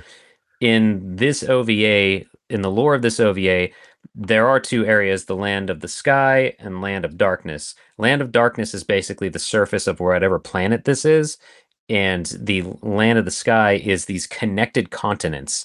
So it's not like connected by chains, like literally connected by pieces of land or something. And you see that. And when it does zoom in on Sonic's home at first, you think, "Oh, this is the floating island," because it basically is. But kind of everything is a floating island. And for whatever reason, Robotnik goes back to the Land of Darkness, which doesn't seem inhabitable, but it does look like they are clearly in New York City at one point, Yes, yeah. minus the Statue of Liberty and Twin Towers, basically. Yeah, I wrote But down, okay, so there's a city that looks like dot dot dot New York. yeah, Like that's right, like yeah. my note I wrote down. So it's like it's desolate, or it's desolate. It looks like a bomb went off. I don't know. Buildings are kind of in shambles, and everything's dark and like a purple hue to it. So they have to go in, and for whatever reason, Metal Robotnik took over what is called in the US UK version Robotropolis. In the Japanese version, it's called Eggman Land. And so, which Robotropolis made sense to me because that's what's called in the Archie comics and the Sad AM cartoon. but so they have to go there, and Robotnik tells them, "Oh yeah, you have to get there and stop him because there's a machine that's going to explode and destroy the world or whatever. Something's going to blow up, so you got to stop it." And Robotnik gives Tails a wristwatch thing, kind of like Dragon Radar, to find how to get to there and stop the explosion. Sonic and Tails zip in. The most direct route, according to Robotnik, is what they take, but it's badniks everywhere, and then they fight Metal Robotnik, and then Knuckles shows up in his cool hat and his sunglasses, and he's looking all badass and helping them out. He actually is like the coolest in out of most media is how Knuckles is in this one, because he saves Yeah. Sonic and Tails' lives multiple times. Yeah. And so then they're all together and they get to the center thing and they stop it when there's, 0.01 seconds left or whatever. But actually, it's taking Sonic's life data to then give to Metal Sonic so that he can activate and be a clone of Sonic, essentially, or an equal to him. And the acquiring his life data is still a thing in the IDW comics. I can't remember if that was in the Archie comics or really anywhere else. But Sonic and Metal Sonic fight, and they're fighting forever because they're pretty evenly matched. And when Sonic, or Metal Sonic, Robotnik thinks that Metal Sonic killed Sonic, and then Sonic's kind of hiding and chilling, or he's just recovering. Metal Sonic starts doing stuff and impersonating Sonic and destroying parts of the world. And for some reason, there is the North Pole or something, or maybe the South Pole, I forget, a lot of ice. It's like this Arctic area that has magma, lava, volcanic rivers below it. And I don't know why, but Metal Sonic is going to go there and break it open, and then lava's going to get everywhere and kill everyone and be the end of the world again somehow. So we've got to stop that. And yeah, Tails scrambles Metal Sonic eventually with his wristwatch thingy. Oh, Robotnik and Sarah were in Metal Robotnik. Oops, whatever. Tropey Catgirl is Weird, who Robotnik wants to marry once there's no one else on the planet. Age differences notwithstanding. Anime, am I right? And so eventually Sonic and Metal Sonic are fighting up in the Arctic. Poor Knuckles' his hat gets caught on fire when he's digging around the lava because he's asked to do that. He's a treasure hunter, and he digs a lot, and he can reroute the magma lava rivers or something that Yep. So he Metal saves the Sonic day is again starting there. to activate. Yeah, Knuckles basically saves the world, which is maybe also why I like Knuckles the most. But and then eventually the ending of Toy Story 3 happens, and we're going to scar children by letting Metal Sonic sacrifice himself after Tails like reprogrammed him. Sonic spin dashes into him and launches him into lava, and Metal Sonic is like trying to crawl up, and for some reason now Sonic wants to save him, and Metal Sonic slaps his hand aside. What happened? Sonic doesn't knock him into the lava. Oh no. No, so he does knock him down, but he actually comes back, and then the president's ship flies in with the owl guy as well. Oh yes. And they crash, and there's a whole thing like it explodes, but then Metal Sonic comes out like holding them both, so he saves them, and he just puts them down safely, and then Metal Sonic gets hit by something like from the explosion, like part of the ship, and then he lands in the lava. So yeah, Sonic did hurt him, like he needed a spin dash, but he didn't put him in the lava. And then Sonic's like, no, but clearly he's like thinking, you saved everybody, so you must be a good guy now. I'll go and save you. But yeah, Metal Sonic, bashes, as you say, bashes his hand away, and you can take over again. There you go.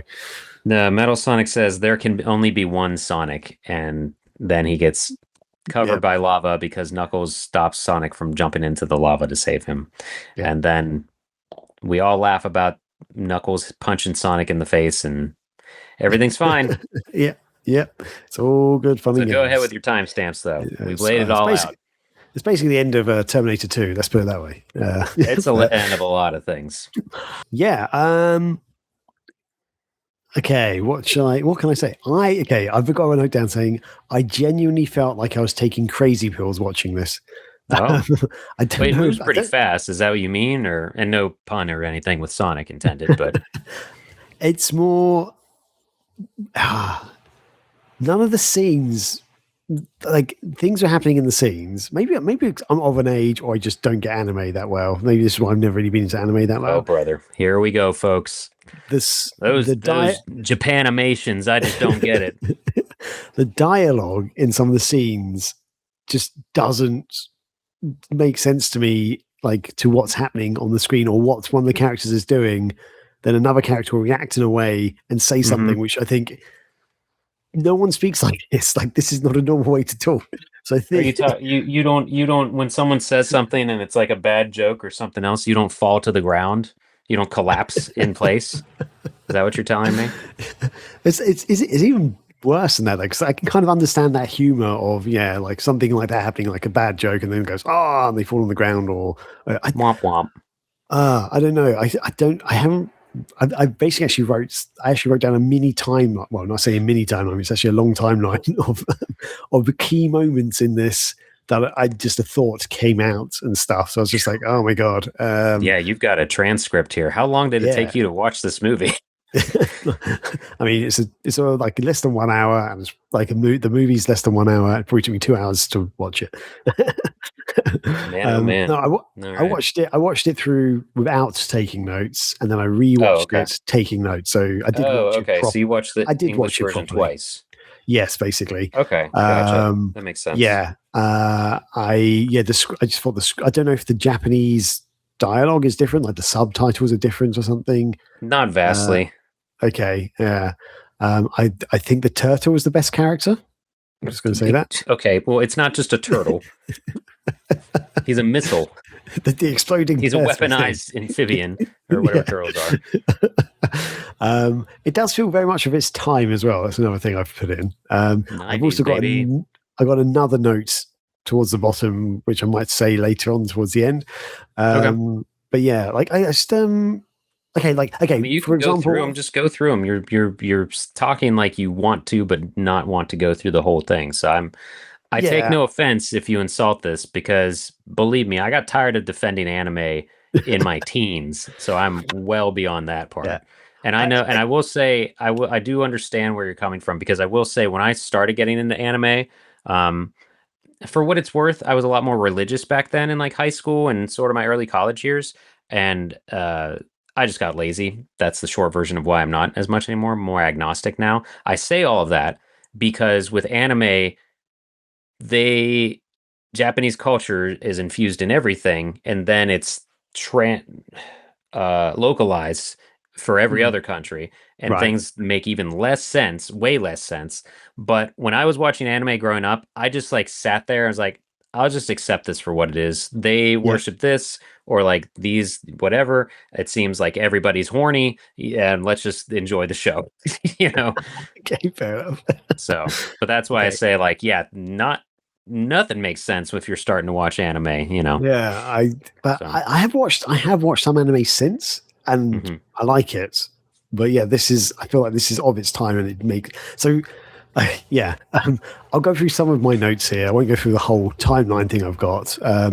But finally I know where the Sonic meme on the beach with the sunglasses comes from, because I've seen that meme tons of times, the GIF and the picture. I don't know what meme you're talking about. I've seen it quite a few times of like Sonic just like chilling out, on the deck chair, the lounger with the sunglasses on, the kind of like Sonic beach meme. I'm sure I've seen it. I've seen it a lot, and I was like, I don't know where that picture comes from, basically. You're not talking about like old asset art of him like sipping a soda or something, are you? No. I've seen it being used. I typed in Sonic beach meme, and the Sonic OVA has not shown up yet. Fair enough. Okay, well, I've seen it. I don't know what you're talking about. I've seen it used a few times on like the social medias. Yeah, I don't think it's like super popular, but I've seen it before. We'll follow up with that, everybody. Yes, please do. But and then like quite early on in the 3 minutes and 30 seconds in, Tails is clearly in distress, asking Sonic for help because he's being chased by a big thing, and Sonic is like not really watching him, but Sonic just goes, "Shut up, Tails," basically, and it's just like I don't know, just my head was like, this seems. I kind of get it's meant to be a joke, that Sonic's like ignoring him, but Tails is actually in trouble. But at the same time, it's like this is I don't know. I felt the script was really late. I felt like the script is weird and lazy in places. I don't know why. Maybe I'm just being too judgmental. Well, I mean, with that scene, Tails is just at first. Well, he started annoying Sonic because he got on his motorized boogie board and splashed him with it like twice. And then he's just like zooming around, and Sonic's trying to just chill on the beach. So Sonic was just annoyed. That's why he told him to shut up. I can understand that he was annoyed, but then like when Tails was like, Sonic actually helped me. Like, help. He does eventually, though. Yeah, kind of. Yeah. Yeah, maybe that one's less of the weird ones. Maybe I was just rewatching. I was just a bit annoyed. Yeah, I don't know. There's I'm trying to skip through some of the stuff, but I found the old man annoying. The old man owl person, just a weird. He's kind of pointless. Character. Yeah, basically a pointless character who did not need to exist in the whole thing. The whole explanation of Planet Freedom, and they say, as you well know, Planet Freedom is like 2 dimensions or something, and it's like I was like, nope. What are you talking about? Which I know, I understand it's a way to explain to the audience, set up the whole premise, and I know it's kids' cartoons; they kind of do need to explain this stuff.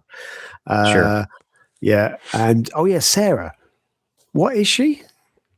She's an anime trope, sir. So that's it. Yeah, because I was like, she kind of looks human, and Dad kind of looks human, although he's kind of got like pointy ears. But then she's got what appears to be big ears on her head, covered by a hat. And then later on in the movie, I think it's 29:55. So like nearly halfway through the movie, I actually noticed she's got a tail, and she's definitely not human. She's a cat girl. She's a cat girl. Oh, is the dad a cat as well? Your reaction shows how little anime you've watched. if you didn't realize that, so which is fine, but I'm just telling you, she's an anime trope. Right. Okay. Fair enough. And Robotnik's into that, I take it, because he wants to marry her. I mean, everybody's a pervert in anime for the most part, usually. Right, so okay. Yeah. Okay. But the dad looks cute, kind of. Oh, okay, he's got pointy ears. I don't know. I was just very confused. I thought they were all humans, like Robotnik, the dad and the girl, and it turns out they're not. Yeah, I did enjoy the music. I wrote down a few places funky music, more funky music. Like it's like J-pop, city rock, or city pop kind of rock. I really dug that actually. I also enjoyed, and I put down unnecessary island moving to launch the plane, but I enjoyed it because it's very Thunderbirds-esque. You know, when they get the plane going and like half the island shakes, and then like this ramp comes out, and then just a little plane comes out. Like, okay, cool. Well, that basically the same thing happens in Sonic Adventure when kind of go into the tornado for the first time. Yeah. It was interesting. I didn't catch until this time that they did call the plane the Tornado, because I was like, okay, that's arguably the most direct game adaptation in this whole thing, that the plane is called the Tornado. It is, and also actually there's a bit where I wrote it down somewhere. There's basically there's a bit near the start where Sonic starts running. I think it's when you're going to save Tails actually. So going back to Sonic Jam and the movies they show in that, my first experience of Sonic CD was the animation they show from the game in Sonic 1. Yeah.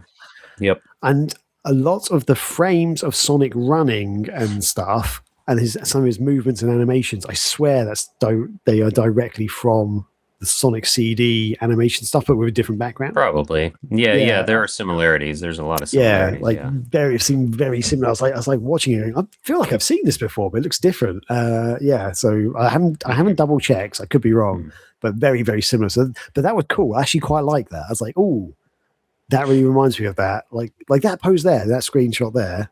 Sure. Just came up. I feel like that is also from the Sonic CD thing at one point. Also there's a bit where Sonic and Tails are running along, and there's like springs that pop up and stuff. They've got to jump over them, which felt very much like the video game. And then they've got the badniks like appearing and stuff. So that was pretty cool. I didn't understand the whole thing about the warp zones, even on the second watch through. I was like, I think that was just an excuse to get from area to area. Yeah, because rather than trying to connect all of this zone, like Green Hill is next to Marble Zone because of this, and or whatever.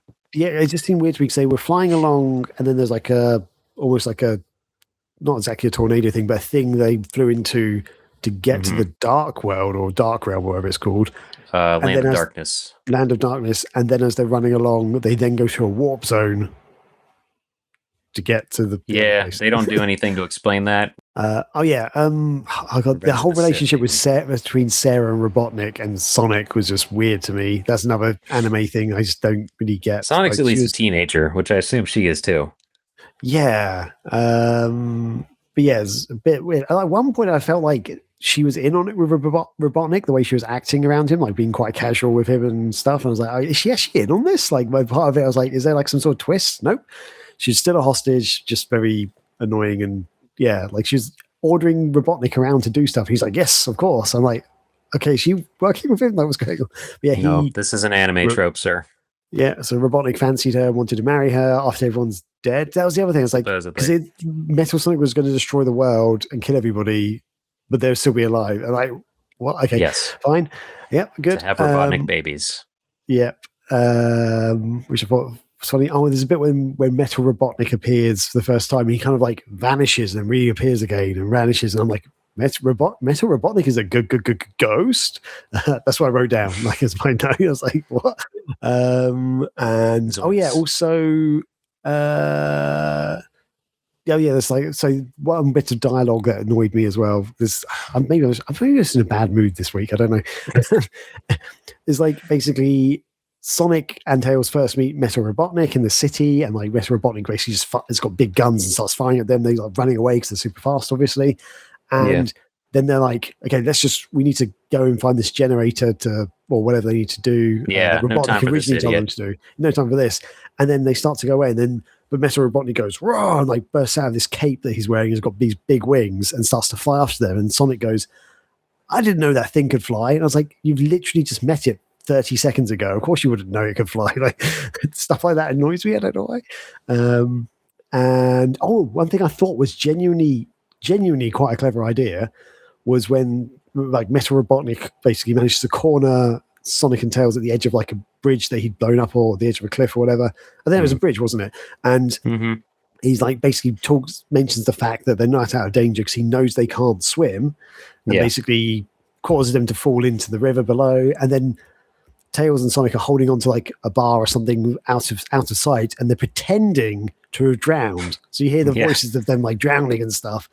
And I genuinely thought that was actually quite a clever thing to do because, that's from the games. You know, they can't swim, they will drown, and but Metal Robotnik's not deceived by them.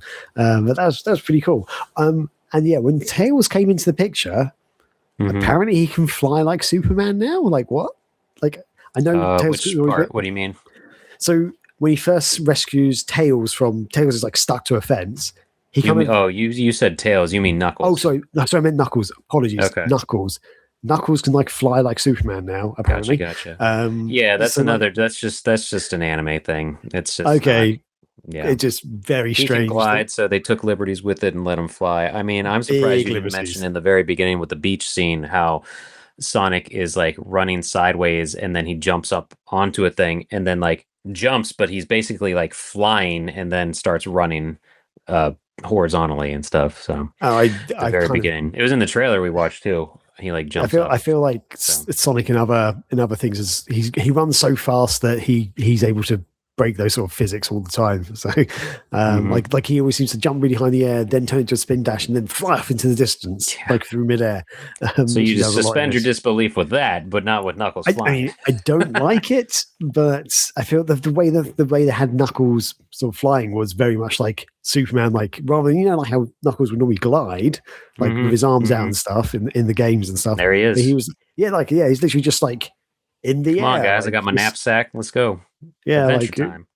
He just seems to be able to float around and stuff. It's really weird. He did it a few times. I was like, okay. Metal Sonic coming to life was really, really cool as well. Like when he sort of got Sonic's memories or whatever. They did a good job of making him kind of ominous, especially since he can't speak and stuff. Yes, yeah. Except at the very end where he does say a few words. But I wish that, in fact, because they actually have Metal Sonic unveiling at the very, very, very start in the intro. Right. It was cool, but I was like, I wish that was actually saved for later. Oh, okay. If it was just a big, because if you thought the big bad guy was going to be Metal Robotnik, and then he like Metal Robotnik at one point sort of hints that there's something even worse than me, and yeah, it turns out to be Metal Sonic or Hyper Metal Sonic. He refers to him as or something. Yeah, it is called Hyper Metal Sonic. I don't know why. Yeah. I don't know. Also, the thing with so Metal Sonic pretends to be Sonic, and the owl guy just assumes it's Sonic, even though it's clearly not Sonic. Well, the owl guy is very bad vision. The old man. Okay, owl. fair enough. When he was talking to a flower, thinking it was Sonic in the beginning. Remember? Oh, I didn't understand that bit. He's just like walking around being really weird. I was like, okay, this guy's he's really like strange. blind.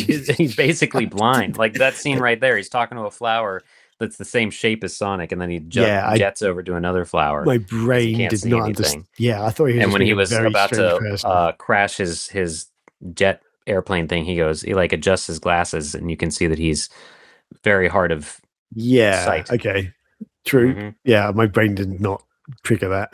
God, maybe I need to rewatch this again. But but then he gives Metal Robotnik gives the owl guy Sonic's favorite clothes. Yeah, yes, everybody knows Sonic's favorite set of clothing. Duh, and his really skateboard. Weird. Yeah, he's like carrying us, like looking like a cool '90s kid, and he's like that. James was like that. Hey, that's Sonic's favorite clothes and stuff. Like what? You're wearing his favorite outfit. You joke.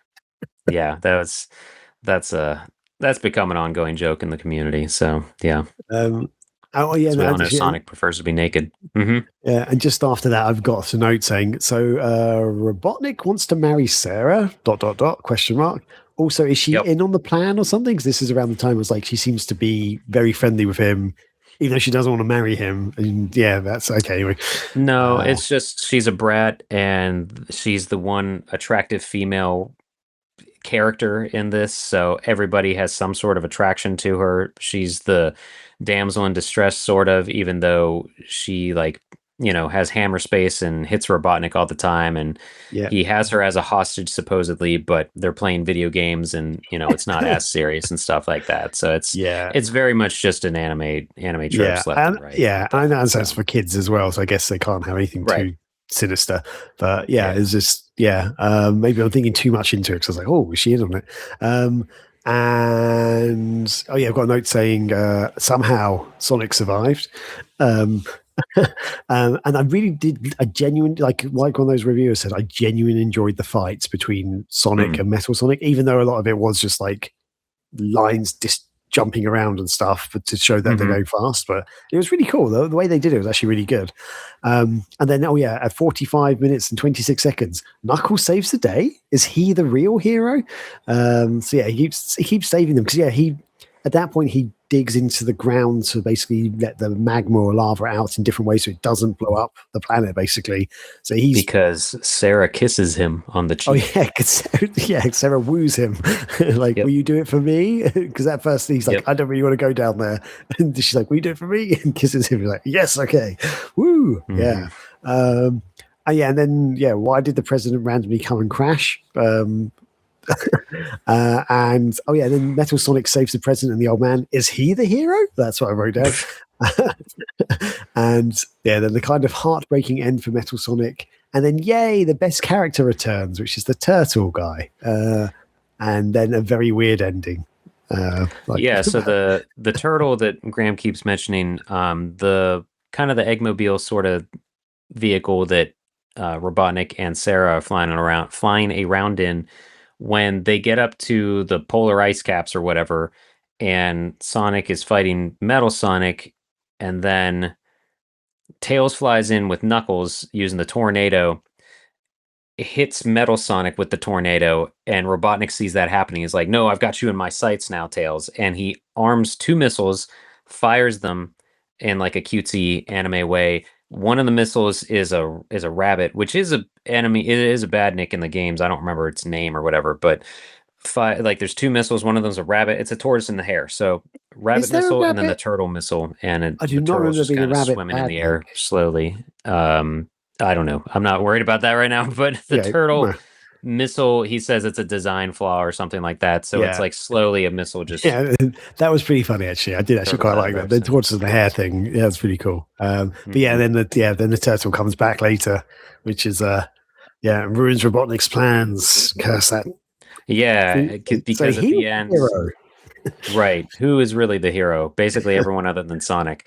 But Yeah, Robotnik holds up a CD or some sort of disc, like a data disc or something. He says, "I have all of Metal Sonic's data right here, or Sonic's life data. I forget exactly."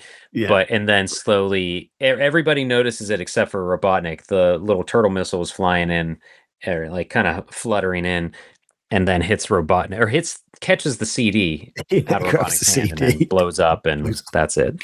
Yeah. Yeah, which was So great. It was worth it. Just for that. That was worth worth it for me. it. Yeah. So I do have some of my notes here also. Let me Yes, please go. do. Yeah. Let's see here. I gotta take this out of full screen. Sorry, too many windows open. Too many windows open. Um, my current notes for this, not too much, but I've got a couple. Um, I noticed this time around watching the Japanese version, the Japanese voice cast is more appropriate for the characters, whereas the uh English dub has Sonic super nasally, and I'm not insulting the voice actors, their jobs or anything like that, but Sonic is super nasally and kind of whiny, but also goes into a random southern accent sometimes. He's like, "What's the deal, Mr. President?" Like stuff like that. Tails sounds like he has a cold. I don't know why. In the Yeah. English dub, he really sounds like he's just stuffed up. But yeah, it was interesting that it was Robotropolis outside of Japan, but in Japan it's called Eggman Land, where they're trying to get to. Um, the game that Sarah and Robotnik play, I thought it was a reference to something, but it might not be like a 3D arcade game Sega made once, but it might not be. But they're like playing something that's obviously on a Genesis controller or whatever. I do like how the first time they go into the warp zone, right before that, Tails is like, it's straight ahead. And Sonic's like, all right, let's go. And when he runs faster, like I think it's the sound barrier that he breaks, just that little attention to detail of like that. Oh, There's okay. like a wave of something that he breaks through when he goes faster. So Okay. I Yeah. thought that was pretty neat.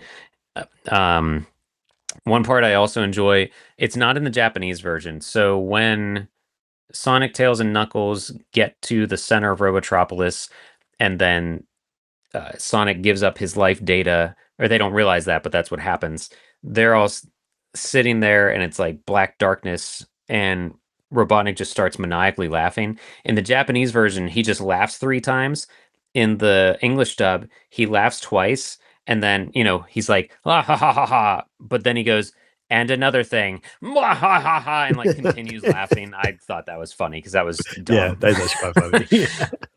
So, oh, and one other thing, when Robotnik thinks Sonic dies, he says, haha, never again, Sonic will never again be a pain in my egg.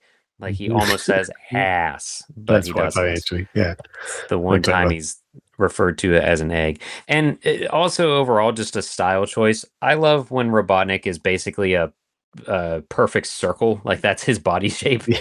I really like that character design of Mm. him, and I just like the Yeah. character design overall. It's just overall, I like how the characters look in all of these, which is very Yeah. close to Sonic CD for sure. Yeah, actually, yeah, So no, yeah, the artwork and stuff is, and the animation generally is good, especially for its time and stuff. I did actually have a question for you. Well, it's not really a okay, question. Okay, I didn't make a note of this, but I was thinking of it in the show, and then you mentioned something that reminded me. The thing with the watch that Eggman yeah, gives Tails this watch to help track the location of where they need to go in Robotnik hmm Land, or wherever it's called, Robot Land. I don't know what it's called. Uh, Robotropolis. Robotropolis, thank you, or Eggman Land, or whatever it's called. And two or three times, different characters say to Tails, "Are you sure you should use that? Because maybe Robotnik's like put a bomb in it, or maybe Robotnik's going to Oh do." yeah, And my brain was like, "Aha! Something's going to happen. The Robotnik's going to use that watch against them." Doesn't happen. There's no point in them even no, mentioning that at all. Like, but Tails uses it to reprogram Metal Sonic because he can just hmm do that from the watch somehow. Which yeah, that did I miss? I feel like I missed that. Did he somehow do something to connect the watch to Metal Sonic? Or no. is It's just like how some anime characters have a cool factor. He's got like a tech hacking factor. Okay, Tails is a so genius. He's a young this genius, so he just GPS watch can suddenly connect to. it's. Yeah, okay, fine. I mean, that's I'm just not even associated to just anime, but he also he's just a genius with tech stuff. So he yeah, reprograms it, fair and enough. it's Okay, Robotnik tech, so it can link to Metal Sonic somehow and mess okay, with his fair enough. I guess we can BIOS. I don't gloss know. over that, but yeah, So, I guess it was just weird this is how a multiple cartoon for characters. children, Graham. Okay. Yeah. Okay, we can gloss over that. Okay, yeah, I will gloss over that bit, but it's just the fact that multiple characters said to Tails, "Hey, Robotnik could use. Like, are you sure Robotnik hasn't tricked you with this thing?" And it's like, no, and yeah, totally hasn't. Yeah, No, yeah. didn't even need to say that. No, I mean it was just a couple more lines. I think you're studying the script itself a little too much for a possibly 50-minute anime. But I So think I've watched other anime and other cartoons of that era and not had this problem. I don't know. Maybe, as I say, maybe I was just very grumpy this week for some reason. maybe Yeah. but if there is any part of the script we should analyze, it's when Sonic and Metal Sonic are literally butting heads. Sonic's doing the figure eight super peel out, and Metal Sonic's just there. And then the best line that's only in the English dub, Sonic is talking to Metal Sonic and saying like, "I know what you're going to do, and you know exactly what I'm going to do. Strange, isn't it?" Like it's the worst delivered thing in the whole movie, and that's why everybody likes it. That's why this artwork exists. It's incredible. It is. It's where's the there it is right there, baby. When he that's when he's saying strange, isn't it? Yeah. I'm surprised of all the things you mentioned. You didn't think that was a weirdly delivered line or anything. Didn't mind that bit, to be honest. Oh man. Oh man. Yeah. So, but I still like it overall. Yeah. Now and then. That's fair. Yeah. I can understand why people enjoy it. I feel like, yeah, I don't know if this is like this was going to be something I'd probably say at the end, but maybe I'll hold off. Actually, no, I'll hold off. I'll hold off till the end. Okay. Yeah. I mean, that's our previous and current impressions of it. So I mentioned the legacy and how it is hard to find now. The DVD is hard to find unless you're in Japan. It's probably in every corner store in Japan or something insane or silly. So yeah, the Japanese version, I'd say if you've really got time to kill, maybe check out the Japanese version at some point. But yeah, I still like it overall. If you have final thoughts of it or whatever, yeah, you can do that now because otherwise I do have the quiz eventually. Oh, yes. Yes, the quiz. Yeah, no, I feel like, okay, so I can feel like if I grew up watching this, or I'd watched it back in the 90s or even the early 2000s, I reckon I'd have enjoyed it more now, if that makes sense. But the fact I'd never seen this before, I'm not a huge anime person, and this does feel very dated in some ways. I think I just didn't enjoy it. Like, there was a lot of it that, and because I'm of an older age now, I just wasn't enjoying it at all. So yeah, I actually wrote a note saying I'd rather be watching the Panzer Dragoon OVA again, which we both didn't really enjoy that much. There's a lot less talking. That makes even less sense, in my opinion. But, yeah. Okay, I tell you what. Over the next week, I will re-watch it. I'll watch the Japanese one, the subbed one, because I generally prefer subbed stuff anyway, because I grew up on like martial arts movies and stuff. So maybe I'll just enjoy that more. We'll see. Maybe. We'll see what happens. Yeah, I'll report back on the next episode. Yeah. So yeah, okay. I guess that's. Are you ready for a quiz? Yes, I am. Yes, let's do this. All right, this is the Sonic OVA quiz. I threw these couple of questions together in case we did not run long, but that's impossible with us. But at the same time, this is just a fun little thing, whatever. So we'll see how Graham does. There's only 5 questions, so it's nothing too crazy. But you got Sonic and Tails chilling there. Sonic OVA quiz. First question. Are you ready, Graham? Question number 1. Are you ready? Yes. Go. Here we go. Yeah. Number 1. What is the first badnik that Sonic destroys? Is it the caterpillar thing? We'll give it to you. Oh, you can't see the whole.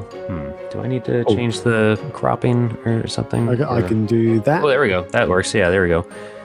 Close enough. The Catgirl. So that's what they call. I will just say I don't know the names of the badniks. I know it's a caterpillar type thing though. Yeah.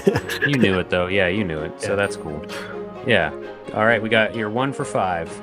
Yes. Okay, number 2. What color are the shorts in Sonic's favorite clothes? Quote, quote. I vaguely remember there was like a lot of pinks and possibly yellows. You're going to say pink. I don't know. Yeah, pink. His shirt is pink. The shorts, I would have accepted blue and or purple. They have that classic M on them or whatever, but they're Sonic's favorite outfit. I love that. That's Old Man Al wearing. There's a lot of art though of Sonic wearing that people like fan art that's pretty good. It looks kind of cute wearing his actual favorite outfit. Next question, number 3. We are 1 for 2 right now. Number 3. What is Knuckles' favorite pastime? Good gravy. I realized I didn't type the whole thing out, but I'll explain it. I don't remember that. So this happens when he saves their butts, and then it's like the end of the first half, essentially, where Knuckles saves them, and then they're going to part ways because Sonic and Tails are going to go try to stop the explosion still in Robotnik Land, Mobotropolis, Eggman Land, Cirque du Soleil. And Tails is like, all right, well, see you, Knuckles. Are you going to go back to blah, blah, blah? And he's like, yep, that's my favorite pastime. I genuinely do not remember that line. Oh, no. That's right. No, wait. Is it? Are you going to go back to, I don't know, digging holes? That's what. Oh, so close. Hunting for treasure. Of course it is. What am I thinking? The Master Emerald's never mentioned in here, so he's going to hunt for treasure, I guess. Yeah. Floating island doesn't matter. I'm flying around because I'm Superman, idiot. Now you said that, I do remember that. Yeah, I do remember that. Yeah, Tails says something like, you going back to hunting for treasure? And Knuckles is like, of course, it's my favorite pastime. Yeah. And my cool hat. Rat. So, okay, 1 for 5. Or 1 for, whatever. Number 4. What is Tails afraid of? Oh, wow. We saw the image a couple of times of when he gets scared of something. Yeah, I remember him getting scared, and I can't remember what it was from. Because he doesn't jump and hug Sonic? He sure does. Doom, doom, doom, doom, doom, doom, doom. Can you give me a clue? It's an act of God. Lightning. That's right, ladies and gentlemen. Yes. Lightning. Yeah. There's the warped frame of him jumping to Sonic because he's scared of the lightning. All right, and lastly, so you've got... I'll give you the Knuckles one because you said digging holes. He digs for treasure. So you've got 3 out of 4 so far. Last one here. Name one thing from the song Look-alike. Like one thing that they sing about in the song Look-alike. So this is the theme song of the movie, you could say. Only proud and proud and I know you look alike. Okay, this is really bad. I'm really bad at understanding song lyrics. I have to listen to them multiple times where I actually understand song lyrics. So yeah, I get the tunes and I get like what that mumbling kind of thing you just did. That's what I would do. Like, I'm really bad with that stuff. I'm really bad with song lyrics. That's okay. Graham sits out at karaoke. Basically. I'll never do karaoke. But I have the zany lyrics here, so that's going to be. But that's. I don't have an ending slide or anything. That's really it. But yeah, let's. I'll stop sharing my screen again, and I'll read you some of the lyrics here. So it's called Look-alike. It's the credits theme. It plays at the end of like the first half, which would be, holy crap, the first episode of this 2-episode epic. But it plays off the doppelganger theme, which is why it's called Look-alike. So the lyrics here: on a Sunday, riding my bike, I notice different things that look alike. On a Sunday, riding my bike, I notice many, many things that look alike. And then it kind of just repeats that for the short version here and there. Okay, I genuinely thought it was On a saying, Sunday, riding my bike. I didn't know that it said that. I think as a kid, I thought I heard bike, but I thought it was going, I'm a Sonic. Da-na-na-na. I thought it was just thinking about I'm a Sonic. I didn't realize I'm a it was Sonic. singing Where are around. you? So the next verse, though, is the best. It says, ice and water, steak and cow, autumn this year and last year, spark and burn, rain and cloud, A, B, C, D. Tuesday, Wednesday, so is Friday. How about moons and headlights? What I say and what I think, A, B, C, D, E, F. Wow. And it goes on here. Eventually, well, no, you know what? I'll finish out because there's only 2 stanzas left. A short while ago, I was born in the memory, by a lot of names. On this planet, drinking my coffee, I notice different things that are alike. On this planet, drinking my coffee, I notice many, many things that are alike. Okay. And it goes on. We'll share a link to the lyrics in the show notes, everybody, and then you can all sing along. Use it as your next karaoke gig. I thought they were singing Japanese, and I thought the only word I could understand was Sonic, but apparently that was the word Sunday, and yeah, it was all in English. Okay, on a Sunday, riding my bike, I notice different things that look alike. Yeah, obviously. Oh, so bad. Graham's never watched any anime and also never listened to music before. That's what we're learning here today, folks. That's what's happening. God. Oh, man. Okay, yeah. All right. So, let's see here. Now it's time to rank it, and we'll do out of how many out of 5 turtle missiles do we want to give it? Since that was apparently your favorite character. If it's out of turtle missiles, it's gonna be 5 out of 5. Can you go first? I feel you do your score first. No problem. So I really like it, and I think it's good for fans, unless you're a fan that like won't accept anything that's not core to the games or whatever bull crap. I give it a 4 out of 5 because I feel like it's almost too short, and I only say that because like things happen so quickly that it's like, what's going on? Okay, the day is saved. So I think it could have like maybe to flesh out not so much the lore, because I do like how little you know about the planets or the Earth or whatever they are on Mobius, whatever it is, but maybe to flesh out a little more like, why is Knuckles down in the land of darkness? Why is the president did the president marry a cat and that's why his daughter's a cat girl?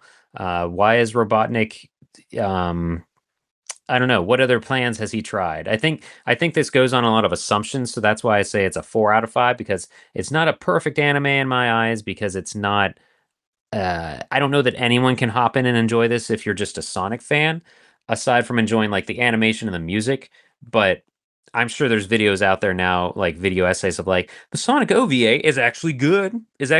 Question mark? Frowny face, smiley face, poop emoji, whatever. That needs to be our thumbnail. Oh boy. But I very much enjoy it. But yeah, solid 4 out of 5. I'd go as high as a 4.5 out of 5 and would definitely recommend it to people. But because this is still my favorite animated Sonic thing. Even with like the more recent Sonic Mania stuff and the Sonic Frontiers cutscenes and things like that, this is still like my favorite Sonic animated thing. Yeah. I do understand what you mean by if it was longer, it might be even better, even though I didn't enjoy it for what it is. But maybe that's where sometimes I need a little bit more details and stuff, I think maybe. So maybe being slightly longer, because one of my notes I wrote down for favorite moments was it was less than an hour long. So I felt like it didn't take that much. Is that a good or a bad thing? That was kind of a good thing in a way. But when you say that maybe if it was longer, it could be better, I kind of do agree with you a bit. Actually, also just one thing to touch on. Were they on Mobius? Because I thought it was called Planet Freedom or something. Was that? Oh yeah, they do say Planet Freedom. I don't know. So yeah, that was another thing that confused me as well. Like, is this the normal place that Sonic lives, or is this like is he on holiday on a different planet? I don't. And the thing in all I remember for Sonic CD is Little Planet, which is like the small orbiting planet area or whatever. I'll say, is Planet Freedom really Planet Earth Sonic OVA? Boy, I can't wait to hear what this frickin' says. Well, the Sonic Wiki Zone says Planet Freedom is similar to real life Earth, though with a different appearance. Thanks, guys. Yeah, but Oh god. I think Okay. overall the biggest thing to take from this, even though I think it was Oshima who said everything is canon, I don't think this is canon, but it's fine. OVAs are also in general just like they take source material and like they have, Dragon Ball Z they had like at one point only 3 OVAs, and that was just those worlds, and like each OVA had its own contained world and plot and stuff. So I kind of take that Okay. as this also. Okay. Fair enough. Anyway, for my score, yeah, I think I'm thinking of either a 1.5 or a 2 out of 5. Damn. Yeah, Damn. I just didn't enjoy it. I'm sorry, man. I Oof. am sorry. I just didn't have Don't fun. apologize for your opinion. If you didn't enjoy something, that doesn't like, I don't know. I'm not going to get mad because you don't have the exact same thoughts as me. Well, We wouldn't be able to have a podcast if I did. it'd be great to have a podcast where everyone just agrees with everything and all the audience agrees as well. That'd What be a great. blast. Yeah. That's a talk show. Okay, I'm going to go for 1.5. Hmm. I don't think it. I think it's better than the one. There are some good things about it, but I just did not have fun with it. I don't And remember. Wow, didn't have fun with it. Were you like waiting for it to yeah, be over? kind of. Yeah, I Jesus. think yeah, I just didn't enjoy it. But as I say, I will go away and watch the Japanese version. And Might like it maybe better. maybe I'll like it better. Or maybe next week my mood would have changed and I actually enjoy it. Or yeah, this could be a bit like Dumb and Dumber, which doesn't mean anything to you, but except for the very first time I saw Dumb and Dumber, I hated that movie. Like, could not stand it. I I actually walked watched out it. of that movie. I thought I've it was watched that it now bad. like 20 odd times over the years, probably more, and I love it now. Like every time I've watched it, Hmm. it's got better for me. So yeah, like I really hated Dumb and Dumber, and now I'm like, this is a fun movie. I enjoy this movie. There you So go. maybe if I watch it more, I'll just like it. Yeah. I'm trying to find what we gave the Panzer Dragoon OVA. I'm trying to Oh find yeah. that. I'm in the oh man, I can't find it. I don't, maybe we didn't rank it. I don't know. Oh, did we not? We Out gave it of Avalargis, didn't we? I thought, Uh, unless that was Panzer Dragoon 2.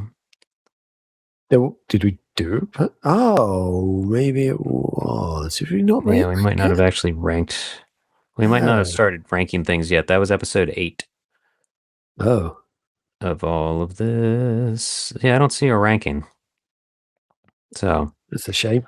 I mean, we can always retroactively rank it. Like because I was, the reason I was trying to find that, I was trying to see like, all right, which one did, how, what score did Graham give the Panzer Dragoon OVA if he didn't like this?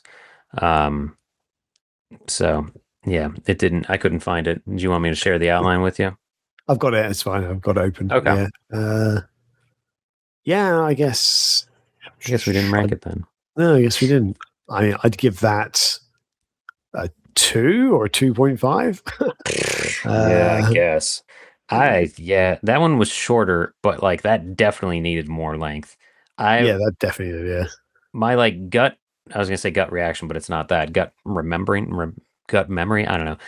I'd give it a 1.5 at the highest because it's not good. Like it's all over the place. uh, Yeah. and has that random bad CG. Does that come out after this? Probably. I don't know. 1996 in Japan and 1998 in English, apparently. That's for Panzer Dragoon. I'll just They're say around the same. yes.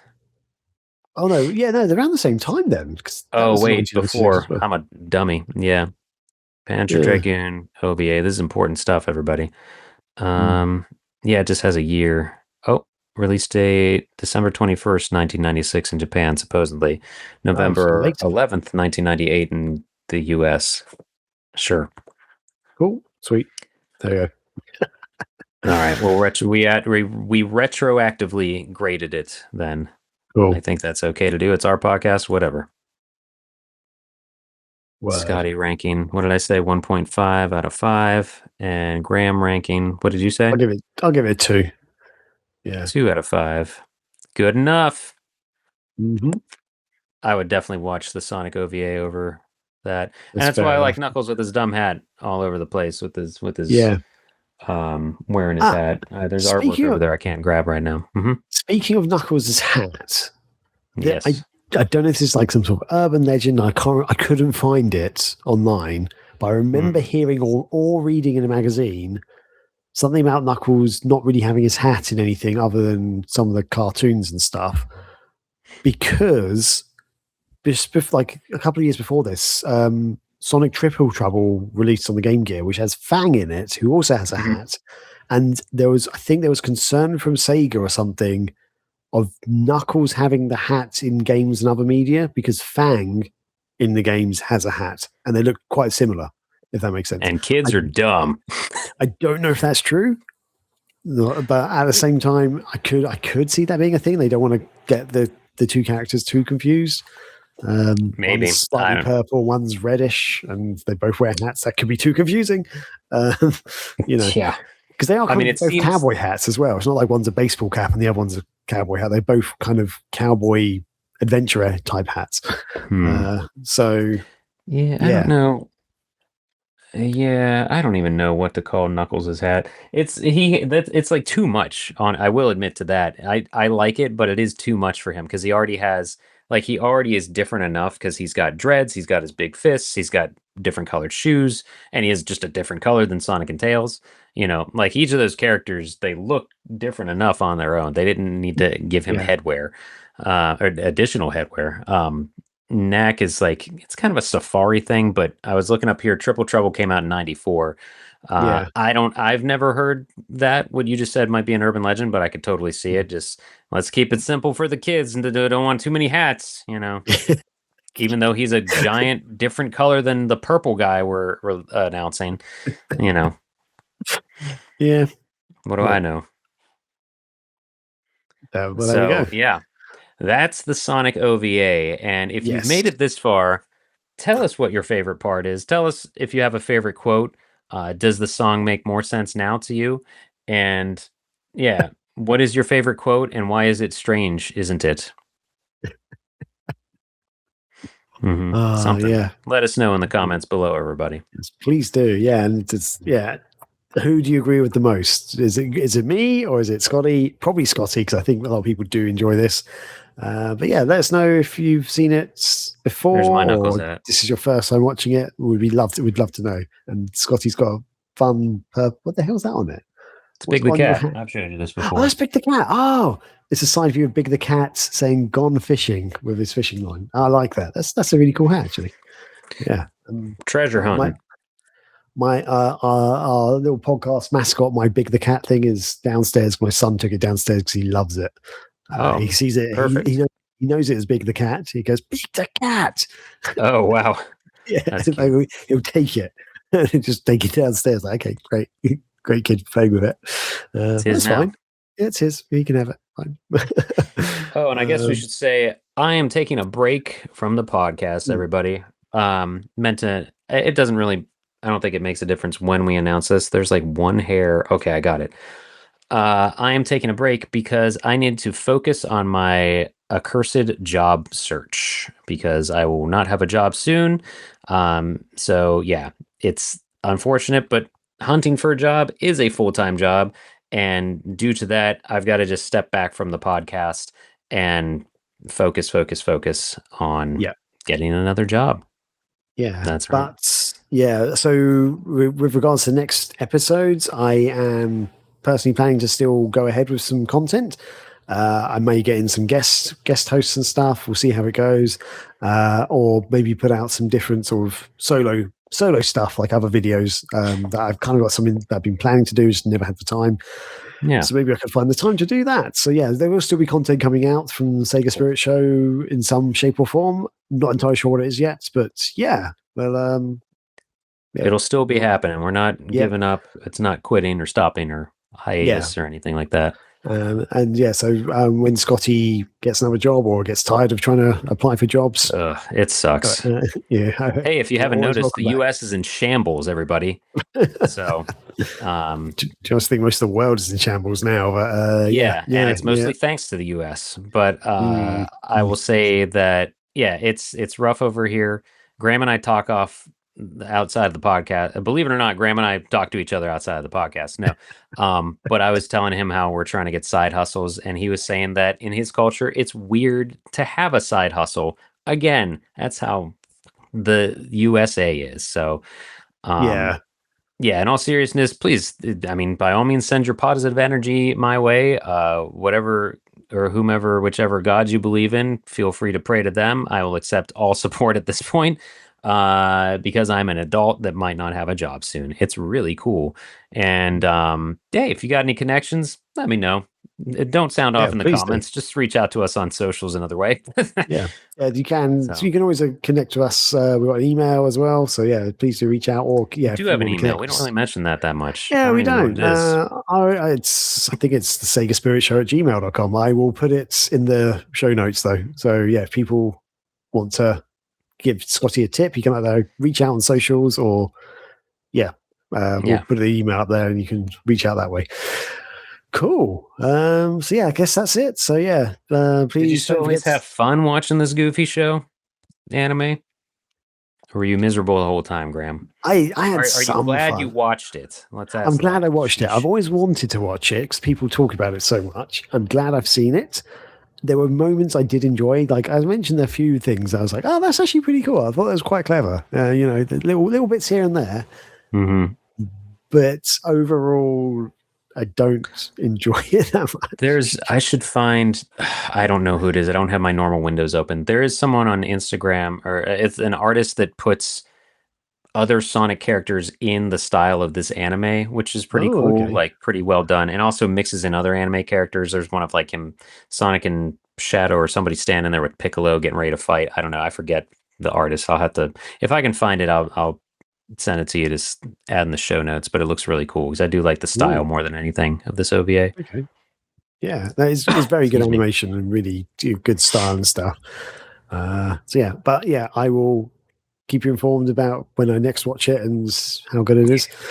Yeah, cool. I think that's about it, though. That's about it. So yeah, don't forget to like, comment, subscribe, and leave any questions for us or your feedback on the Sonic OVA and other things. So yeah, brilliant. And with that, let's wrap it up. Let's get out of here. And so good luck to Scotty. We'll see you when we see you. And strange, isn't it?